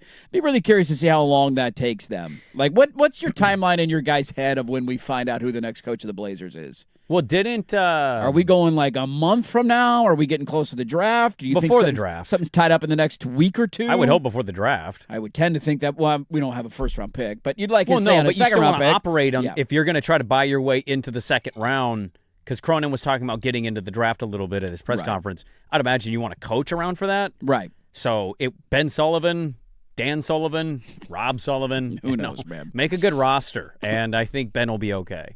So a note out of the NBA. You mentioned Dallas there, and I thought about it with Schmitz taking the job, and then they end up with the 9th overall pick in the draft. Yeah. Of like just the idea behind, there became a social media thing this weekend where Denny is an interesting player in this market. He is controversial maybe is too extreme of a word, but some fans have a certain feeling about him or like him more than others do. Some view him as this, savior and a number one option that we could build around for years to come. Well, I think it's split wide, too. It's without a doubt basketball and it's some non-basketball. Geopolitics. No doubt about it, especially in this market and in this climate. I did have a thought in the back of my head. It has nothing to do with the trade necessarily that we made with them years ago. I did have a chuckle with Washington winning the first overall pick. Yeah. And being like, man, we've spent a year and a half kind of joking at Washington of like, why would you do that trade? It's aged horribly for you. He's only gotten better. Malcolm Brogdon retired, I believe, I want to say after one season he was out. Yep. Bub Carrington, you'll have to tell me how he is because I don't watch Wizards games. He's fine. He's a role guy. Fine, right? Yep. So, you traded for a guy who retired a year later, and Bub Carrington, who's not a huge impact player, and we got an all-star out of it. We fleeced you. And again, this was not a part of that trade, but in a way it was because it made the Wizards worse in the short term. They ended up with the number one overall pick, and if they hit on that pick, I had the thought this weekend of like, God, that's going to sting if they end up being better than us before we're at that level in the NBA. Well, we noted this along the way, like when they would go on their little losing streaks during the regular season, right? Like we would talk about this, like Detroit passed you. Yes. Oh, without a doubt they did. They're the one seed in the East. They're 2 wins away from the conference finals. The Hornets. Yes. I think right now people are liking the trajectory of the Hornets as much as they're liking the trajectory of you, and they didn't even make the playoffs. If you were going to collect the rosters together and say, who do you want to build around? Well, and the Jazz are probably going to get a Peterson, a Caleb Wilson, a DeBonta, a Boozer. Right. So you look at Utah, and I think you just look at the future of everything, and you're going to get We name out teams when we talk about our team in regards to roster building. You don't want to be them, and then you fast forward a year or two, them is better than us. Phoenix was that a year ago. They were a disaster. They traded away their star guys, and they didn't end up making the playoffs. We beat them, but they finished the regular season with a better record. That doesn't also negate from the fact that you could have Denny and, oh, by the way, still have the number one pick. Denny wouldn't have changed them tanking. Denny would have had good numbers for him. Yeah. But they would have largely got out of the business of winning with Denny Avdia and said, Denny, put your numbers up. We're going to try to be bad. And then you could, oh, by the way, have DeBonta and Denny, Darren Peterson and Denny, any Caleb combination Wilson and Denny, you want to go with. Any combination you want to name. So I think it's okay to say, oh, my gosh, they might get the guy. But those guys take 2-3 years to really, take the team to the next level. How long did it take Cade Cunningham to get to the Pistons, right? Cooper Flagg's a great example. He had an awesome rookie. He was the first rookie, I think, to lead his team in points, rebounds, and assists, and forever. And they had the ninth pick in the draft. And they were the ninth pick in the draft. So it's not that they won't be better than us. It's that, you can still kind of momentarily make fun of them. I weirdly, it's sad that the Wizards won. It's not a team I want to ever win the lottery. Them and the Kings, I just perpetually never win the lottery, please. They haven't won it since John freaking Wall. I feel that way about New Orleans is probably my biggest team of that in the NBA. Yeah. I feel that way actually about Utah because the way Utah went about doing what they've done it was grimy. Egregious. It was dirty. What do you do if you're Utah and you're on the clock and Carlos Boozer is a scout for your organization, and DeBonta's off the board? Carlos Boozer's a scout for the Jazz? You know who also played for the Jazz? Yeah, I do. I didn't know he was scouting for the Jazz. Are they taking Caleb Wilson? That's a funny conundrum. That is an awkward, weird spot for the Jazz to be in. Dude, what the hell, man? Dad, really? Yeah, I mean, look, your jumper's weak, kid. There's too many Boozers in history. You're better off. Go be a Grizzly. I didn't know he was a grit and scout grind for the it? Jazz, dude. I had no idea. I know that they got their eyes on DeBonta. That's the guy that they mainly want because of the connections there forever. I don't think he's one of their top scouts because he gets to go watch his kid play. But I think he's pay him a for his thoughts here or there. scout. Can you stop by and share some notes with us? The only saving grace of Washington getting the number one overall pick in the draft is that at least it went to an Eastern Conference team. Now, again, maybe Utah mortgages everything. But two of the three are in the West. But 2 of the 3 are definitely in the West. And then Chicago with 4th overall. I'm going to give you a take, dude. I don't know what the market's really going to be for Ja Morant. Why is there a market at all? The contract, the off-court stuff. What is his contract? Well, he got the $200 million deal. Oh. And they got it the year before he sat. Oh. If you're Memphis, you could easily spin this. He's still popular in your community. Oh, he's huge there. He's exciting to see play, even if he's not shooting better than 31% from 3. It's not terrible. He's got 2 years left, 42-44. Him throwing a lob to Caleb Wilson. Yeah. There could be worse things you have to sell to your fan base. Without a doubt. Or Peterson going there and being your running court back, your backcourt running mate, if I could say that properly. Yeah. Like, you could sell that a little bit. Yeah, I'll be curious to see, because they've already moved off Triple J, obviously the 5 first-round picks. And Desmond Bain. For Bain. So they've Brooks gotten is gone. A couple of their key pieces. They're clearly building towards the future, and they already feel great, I'm sure, about their – like, if you're holding 5 – I don't know how many all the picks from Orlando were directly from Orlando. Yeah. You're feeling pretty damn good about your cachet of weapons down the road. Sure. So it's not the end of the world if you don't trade Morant. And we see that, I feel like, from time to time with teams who tear it down, who end up kind of holding on to one more piece of it to kind of bridge the gap between generations. And to your point, he's a huge fan favorite there. But I always do have that thought because, whenever you watch these things, this is ultimately, it's lottery luck. It's not, there's no rhyme or reason for it. You're not giving an organization credit. Everybody in this mix tried to lose as many games as possible. Some just had a ping pong ball that bounced their way. But it's the reality of like how much the league and the organizations can change based on the outcome that happened yesterday and how quickly this stuff can spin. Like the prime example of this in the last 2 years of the NBA. What did we all think of the Dallas Mavericks a year and a half ago? Mm-hmm. And now we look at the Dallas Mavericks as what in the Western Conference? But them and the Hawks, this is the funny thing too, is I kind of went into this draft a little different in the sense of like the idea of being at the back end lottery. Like I understood your opinion when we were talking about playoff spot or late lottery percentage luck. I get it. I don't agree with it, but like I largely understood where you were coming from. I bucked against the idea that like we were going to get another super long shot. And you look at the way the results played out, like did the Kings and Nets get screwed? Yeah, to a certain extent they Somebody did. will every year. But Wizards, Jazz, and Grizzlies, it's exactly who should have been at the top of the draft. And I think because of Atlanta and because of Dallas, and, even San Antonio got into this a little bit when they got Harper. Because of those events, we were like, well, the NBA's not rewarding the tanking teams. No. And the year that they talk most about tanking and fixing the rules, it's like, oh, yeah, I'd rather be at the back end. That luck. None of that luck really played out the way it should have, No, right? it did not. Golden State didn't move. Milwaukee's 10th. You've got the Golden State, Milwaukee. OKC was the other one that had a chance to jump up with the Clippers first-round pick. The better teams are the teams that are easily in a position where one great pick can either swing or continue the trend of them winning. None of that hit. So, I hear you, and obviously you had the trade with the Pacers not go their way, but I just viewed it as like the idea of you were going to be the back end and get the luck. I think it had kind of run its course because a couple years in a row you had it, and percentages just say math is going to math. Where was Chicago? Where were their odds going in? I think they were 7th or 8th. 7th. So were they the biggest climber? I didn't look much at the odds going in because we weren't involved with it. I knew that they were bad, but not quite to that level. They won 31 games. 1, 2, 3, 4, 5, 6, 7, 8. They were 9th in the odds. That's what it was. So they jumped from 9 to 4. Here were your top 3. So that's your big swing. Wizards, Pacers, and Nets were your top 3, 14%, right? The Nets got absolutely obliterated, and the Pacers lost their pick. They slipped, 5 you wouldn't feel terrible about. It was just the idea that they didn't protect it there. Right behind them, Jazz, Kings, then Grizzlies. So there's 2 of your top 3 right there. The Pelicans were just behind them. The Mavericks, the Bulls, the Bucks. Yeah. So it kind of shook out. Yeah, there's always one that jumps up, not necessarily to the number 1 pick.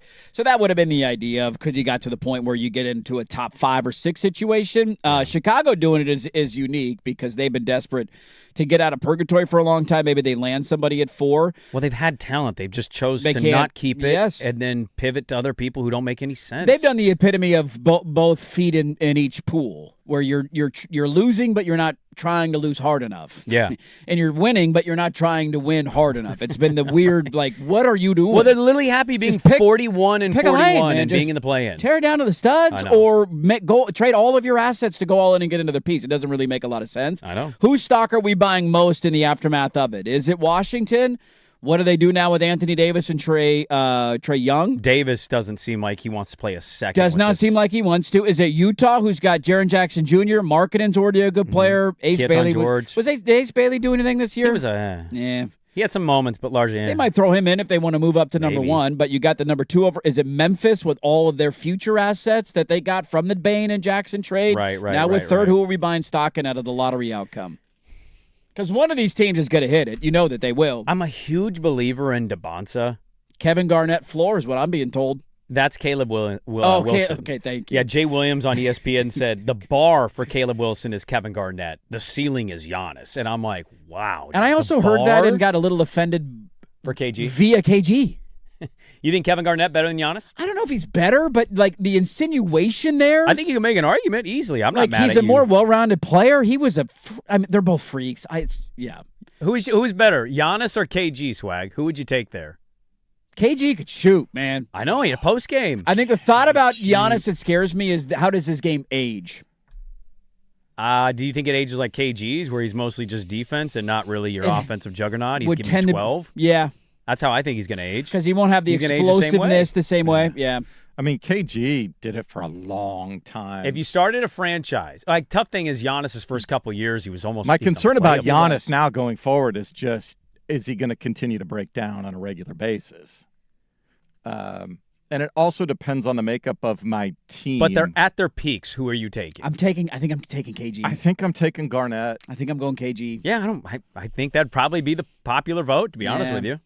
That's not easy, though. That was an interesting take. The bar is Kevin Garnett? Yeah, that you got to pick something. You can't pick one of the best bigs in the history of the league. It might be Garnett. Right. You got to find me another, who's a good run-of-the-mill, career 14-8 guy. You have to find a lower bar than Kevin Garnett. You have to find a lower bar than that. That's too high of a bar. You can tell me the ceiling is Giannis. That's fine. Rasheed Wallace. Yes, there you go. Al Horford, very good player. Give me a bar at a level where, he's a really good player. Okay. Carlos freaking Boozer would have been a better bar. Impactful for a long time, you know what I mean? Not Kevin Garnett. Kevin Garnett is your bar? He was a unicorn before unicorns. He was a shooting 6'11" center. Oh, man. Yeah.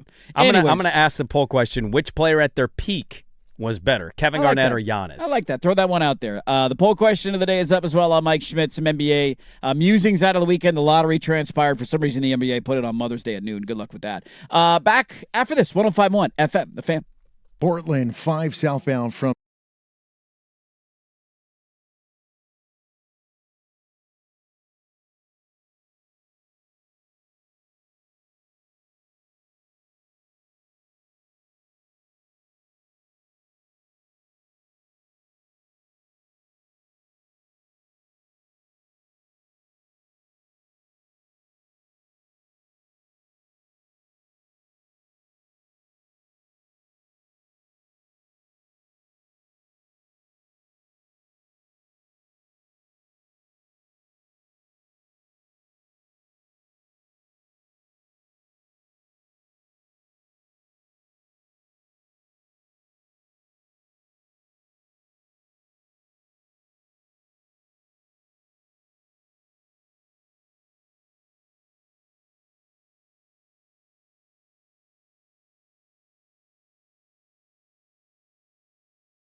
Sports Center update on the Fan Sports Network, 105.1 FM and 1080 AM.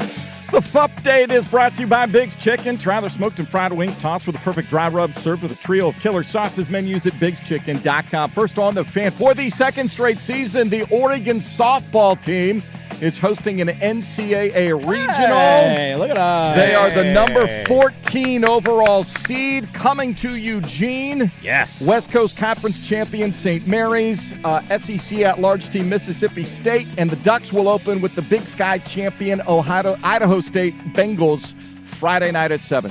There is a species of bug that exists that secretes a sticky substance out of their butts, and bees drink it because of lack of sap, and in return, the bee offers protection for the bug. Oh. Eat some butt, get the muscle.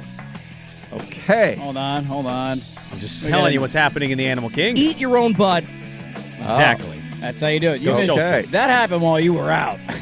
Eat your own butt. I'm using this opportunity to mainly make fun of my baseball team because they've surprisingly not showed up as much and stinking it up as they should, or laying the wood, because that's happened to them. But there's bigger events going on. I get it. So allow me the moment in the update. We'll have all summer to do that. Oh, don't worry. It's not going anywhere. Dude, they made a pitching change on Saturday. They actually won the series, but that doesn't matter. They still suck. They made a pitching change on Saturday, and nobody in the bullpen knew who was supposed to come into the game. Nice. They walked out, and the bullpen coach was like, the phone died. What are we doing? And there's two guys out there, and they're standing on the mound, like waving around. Couldn't get, they had no clue who was supposed to come into the game. There you go. Fire everybody. That is Dirt, Sprague, and Swag with your update from the George McCoy at Warren Allen Sports Desk. Don't call your mom. Call George McCoy at warrenallen.com. This is a PGA Championship Week edition of Dirt and Sprague, brought to you by Langdon Farms Golf Club on 105.1 FM and 1080 AM. The Fan. All right, did we put up the poll question? KG and poll question's up. Giannis Antetokounmpo. Which player at their peak was better, Kevin Garnett or Giannis Antetokounmpo? Okay. A lot of text coming in. Thoughts on YouTube. KG, Giannis, back and forth. I'm a big Giannis guy.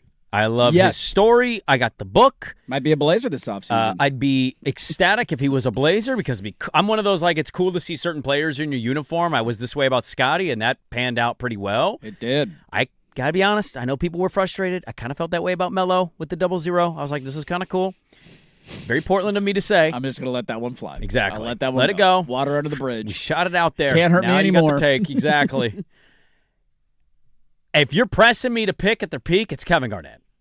Minnesota, has the ability to shoot? Is that simply it? It's the overall offensive repertoire. Yeah, he's got a bigger repertoire. He didn't get to play in the 3-ball era. I think he would have had a 3-ball that would have been absolutely lethal. He was a midi guy. His back to the basket game was awesome. His footwork was fantastic. I think he's just as explosive, just not as kind of weirdly lengthy built as Giannis. Yeah. And he was more ready to go day one than Giannis was, who took a couple years to grow and develop. And again, I love me some Giannis, but if Kevin Garnett, peak Kevin Garnett, whatever that year is for you guys, 04, 03, if I took that Kevin Garnett and put him on a different team that had better players, I think he's at minimum getting to a finals. Or Agreed. At least battling Timmy D in the Western Conference Finals every year. Agree with you there. If he had a Kobe Bryant, I think he's in the West Finals every year against Tim Duncan. Dude, if you swapped him and Shaq, and look at the tenures there, I don't know what Minnesota does with Shaq because he's the most physically dominant player of all time. And Shaq won them, he's kind of the leading charge of the but the point is, you got to have a running mate, and he never had a running mate. And then the first chance he got at a running mate, he goes to Boston, and they won a title his first year there, and he wasn't even the same player anymore, although I do believe he won Defensive Player of the Year that year in Boston. His MVP year, to your point, was 03-04. Was his MVP year? He was DPOY in 07-08. Okay, that was first year in Boston. He got one MVP at Minnesota. Yeah, it was 03-04. So that was the Kevin Garnett I'm talking about. He was runner-up for MVP, though, a couple of times. He was top 5 a number of times, so he was in the mix. And not that Giannis, again, isn't.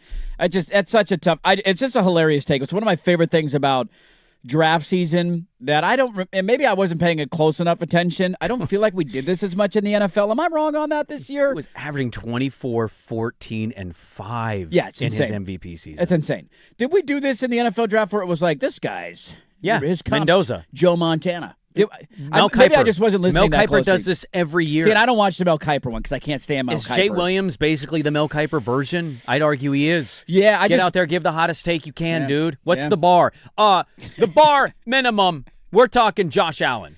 You know what they tell That's me? what Mel Kiper's doing with Fernando Mendoza. You know what they tell me? The ceiling's the roof. I think we actually played a clip on a report where he basically said out loud, at minimum, Mendoza is a Hall of Fame quarterback. Why? I'm not kidding. We need to look this up. I think he said that out loud. That's the same equivalent as the bar is Kevin Garnett. Why do we need to the comp thing is just funny to me. We don't need to spend a lot of time on to give people an that. understanding when they don't watch players. We always comp the white guy to a white guy. Like it's always half the time I don't even feel like it's that. And then you get this nonsense of like, well, all right, let's set this kid up to failure. We didn't comp Cooper Flagg to a white guy. We didn't? We comped him to a non-white? I don't remember the Cooper Flagg comps. I have to go back and watch the draft. He got a little bit of the Giannis stuff. Did he get the Giannis stuff? We didn't just go straight to Larry Bird? You sure about that? Steve Nash. But with Larry Bird size. He's a bigger version of Steve Nash. Oh, okay. I mean, what are you doing there? Holy cheat code. Would that be great? I mean, it's kind of accurate. He's a great passer of the ball. Who did we comp Kevin Love to? Was it George Mikan because of the inbound passes? No, I thought it was because... Who did we comp Kevin Love to? I feel like that's a rule at ESPN. It's whites. Whites got to stay with the whites, man. I thought it was Wes Unseld. We don't mingle. Whites go with whites. Mixes go black. Yes. I think that's what you do. Yeah, Wes Unseld. That's who it was. Kevin Love got Wes Unseld. That was the comp. Bullet legend. The comp stuff is just fun. I just love that we do that. I love comp season. Comp season is glorious. One fan base. We just got T-Mac. We did. Wait, you told me I just got a combo of Kevin Garnett and Giannis? Is that what I got here? Utah Damn right fan. it is, man. We've got Kyrie 2.0, and we don't give him creatine. That's right. I saw this. I thought it was interesting. Now, I know that the overall feeling right now is not positive for the NBA playoffs. They have not. We debated a little bit round one last week. Round two has not been great. I think you're wrong on round one. Fair. Round two's been That's a disaster. The tough part for me for round one was pretty interesting. I mean, here's the only thing that I say for the NBA. For the NBA, it was interesting. The only reason I say that is one of the series that went 7 games I literally didn't care about. That's fine. And I totally get that opinion. Like Cleveland, Toronto did nothing. I don't. You also the unfortunate thing that baseball, hockey, and basketball suffer from. Mm-hmm. We don't watch the regular season in large numbers the way we do the NFL. So I personally could not have cared less about an AFC title game, but I also got myself excited about the AFC title game. Jared Stidham starting an AFC title game? I also watched both of those teams multiple times throughout the year. In the NBA, I mean, you said this out loud. You didn't watch the Thunder game unless they played the Blazers. No. And that was debatably not debatably, that was the best team in the sport. People tell me they're the 98 Bulls. Right now, or the 2017 Warriors. I don't know who you're picking to stop them. Nobody. That's the answer. But the reason I bring this up is I found this interesting. So just in terms of the product, now again, series dictates this, and better matchups can help it. Sure. NBA playoff scoring is still down 3.6 points per 100 possessions. Let's get our nerd glasses on here for a moment. Love it. That is the second biggest offensive drop-off that we have seen since 1977. From the regular season to the playoffs. Now, again, hard to, you need good series to make it compelling. Do we like the style of basketball? Because it's been, the graphs, by the way, on this are nuts, dude. The 2004 Pistons were I think that was the other one that was that big of an offensive drop-off. And so defense seems to be ruling the day, or is it bad offense? Well, look, I'm actually, I hate to say this because my name's on the show. I'm probably the worst person to ask this question to, because I think the NBA and I think the style of basketball, I kind of go counterculture to most people. I think it's better than it's ever been. Sure. I think the style of play is somebody who played. I think it's a question for from regular season to postseason, because to have that big of a drop off from the regular season to playoffs, it's a different. If we got to style. all play the way these kids now are learning and how they're playing in the pros, I would have enjoyed basketball even more than I did, and I had to play like, hey, we need a 6'9" guy to be back to the basket, shoot 3 threes a game, don't shoot 7. I would have loved it. So I'm probably the wrong person. This is an argument for everybody that hates the NBA or poo-poos it or says it's awful and unwatchable. You literally just gave me numbers that say they're literally not playing that way, that there's more defense. I think it's more of a measurement of defense than it is offense tailing off. Okay. The refs are letting them play more physical, so you're not getting as many easy looks or uncontested looks. I didn't know how much having like a Wemby type in the playoffs affects this too, because he's one of the best defensive players we've ever seen. Well, New York or impactful. Is really good defensively. Minnesota, it can be absolutely stout defensively with Gobert. We know what Wemby is. Oklahoma City is a buzzsaw defensively, and Detroit was the best team in basketball because of their defense. So, yes.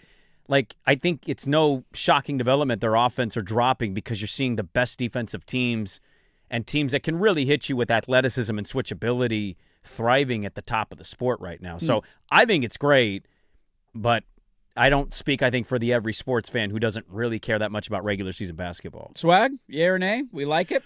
I'm curious what is attributing to that. Is it are they not calling as fouls much, and is it because guys aren't going to the free throw line as much as they do in the regular season? Is it because teams are more focused for 48 minutes on playing defense and field goal percentage is down overall because during the regular season, frankly, some nights when you're on the game 4 of a 6-game road trip, you just don't have legs. I'm curious about that. The inconsistency of what a foul is continues to drive me nuts.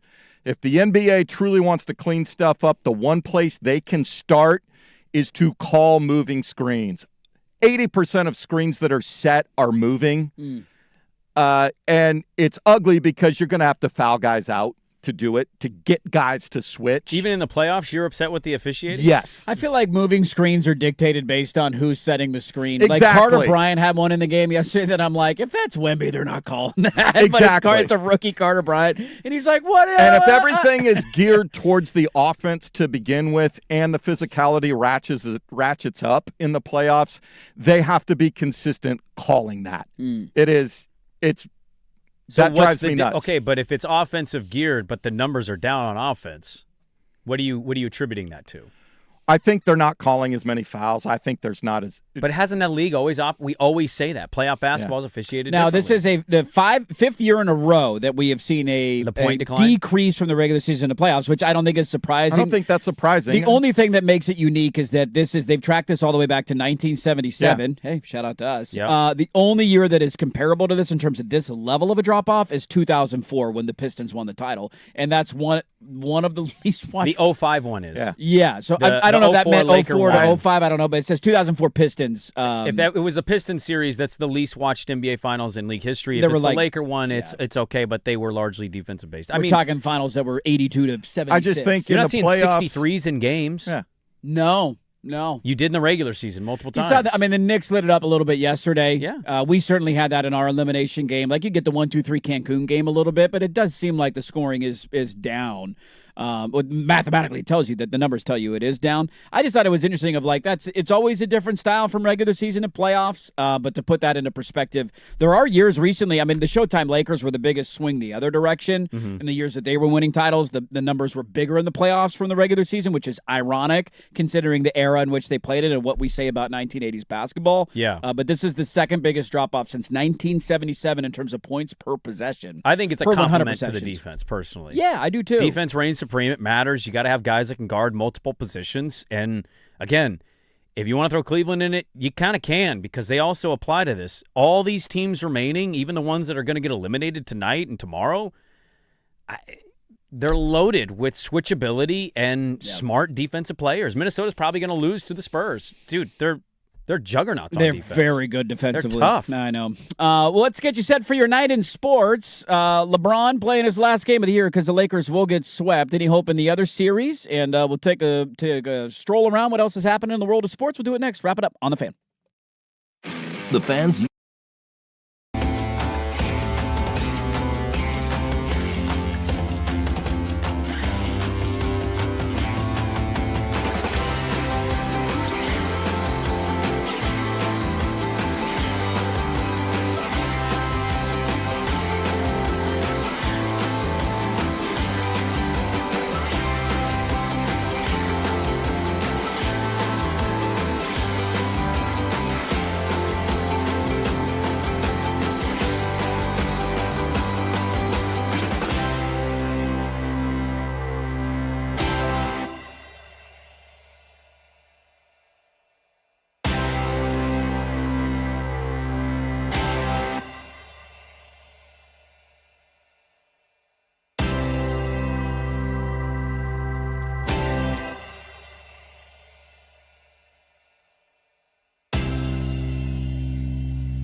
I got a couple of housekeeping things here to wrap up the show. Would you care to be frustrated real quick? Yeah, sure. Fire away. 15 minutes ago, no further punishment for Victor Wembanyama. No fine, no suspension, ready to play for Game 5. That was in my odds and ends to close up the show. That is unbelievable. The old ballless wonder Adam Silver's at it again. I cannot Who's got those things in a vice? I don't know, but...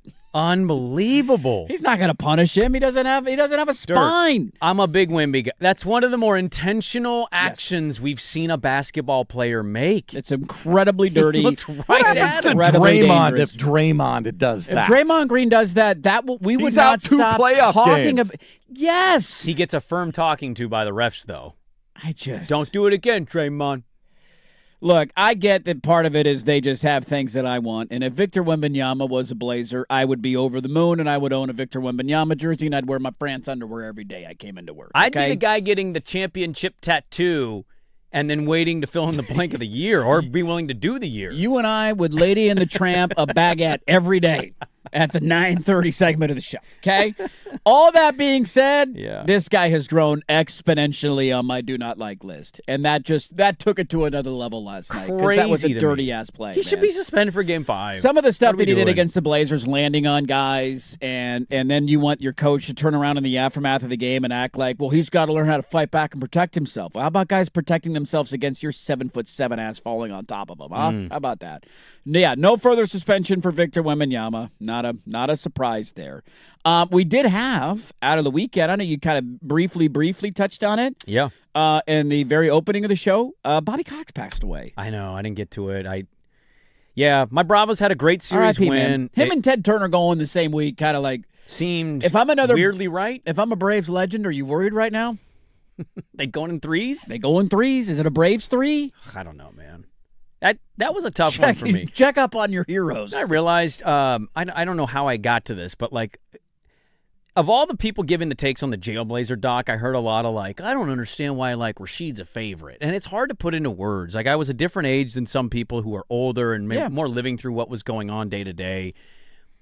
I think it's because the manager of my favorite baseball team was Rasheed Wallace of Baseball Managers. Dude, he got tossed every other day. If he didn't get tossed in a series, he wasn't doing his job. Just come out yelling about something. So, like, and he was at the end of it. Like you had Used to be Billy the way Martin Mariners and Earl Weaver, Tommy Lasorda got tossed. They would come out. But Bobby Cox is the all-time one, dude. He is the Rasheed Wallace of managers being tossed, and like. There was a weird thing about me being at an age and feeling rebellious and liking that kind of behavior. And, I mean, he was the skipper of a team that he was coaching them when I started becoming a fan. They managed him forever, dude. Yeah, you give me a Bobby Cox baseball that I still have. Shout out to Big Dave. Got that at Coors Field. He gave it to me randomly, and I'm like, why are you giving me a Bobby Cox signed baseball? And then I met you, and I knew you were a Braves fan. I wasn't shocked. The last I'd heard, he wasn't doing particularly well. Yeah. It was more just like, Ted Turner, what he created with the Atlanta Braves and TBS and the Superstation, and then Bobby Cox, and, just really cool of all the things that they beat the Dodgers this weekend and won that series. They did. Took 2 out of 3. Still don't know if they can beat them in the playoffs, but they're the best team in baseball right now. Their only loss is the Seattle Mariners. Still can't believe that happened. Of all the teams.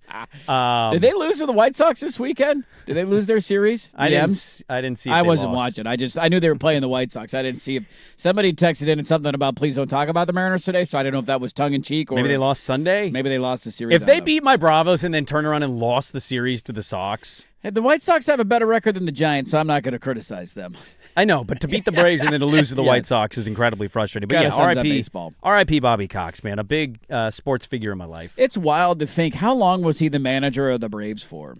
I think What was the tenure? It was close to 20 years. Was it only 20? I felt like it was longer more than that. I thought it was like 88 to... Because he was there for the whole run, right? Was with Glavine and Smoltz and Maddox and all the guys when they got him. World Series and what do you leave at 03, 04? Let's see. 05? He was out of there around then, wasn't he? This says his manager, he was there from 78 to 81 and then came back in 1990. So he did 4 years and then came back in 90. How about that? And then was there until 2010. 2010. God, shortchanged. I remember. 5 years. The Giants' first World Series of their 3, they played the Braves in the divisional round. It became like a first-round exit team every year. It did, unfortunately. Yeah, and then they tanked. The teams kind of, evolved over. I remember Derek Lee being on that team, a random throwback name. But I remember that. I couldn't remember if it was specifically his last year, but I remember that being a storyline when the Giants beat him in the wild card round of like, this could be it for Bobby, or maybe he had already announced that he was retiring, and he was a legend that was gone. He also coached the Blue Jays, managed the Blue Jays from 82 to 85. Yeah. So R.I.P. to a baseball legend, man, Bobby Cox. What a great career. Unbelievable career. The longevity was great. One of the biggest characters. I love hearing the old round tables of guys like Chipper and Smoltz when they get together and do those kind of,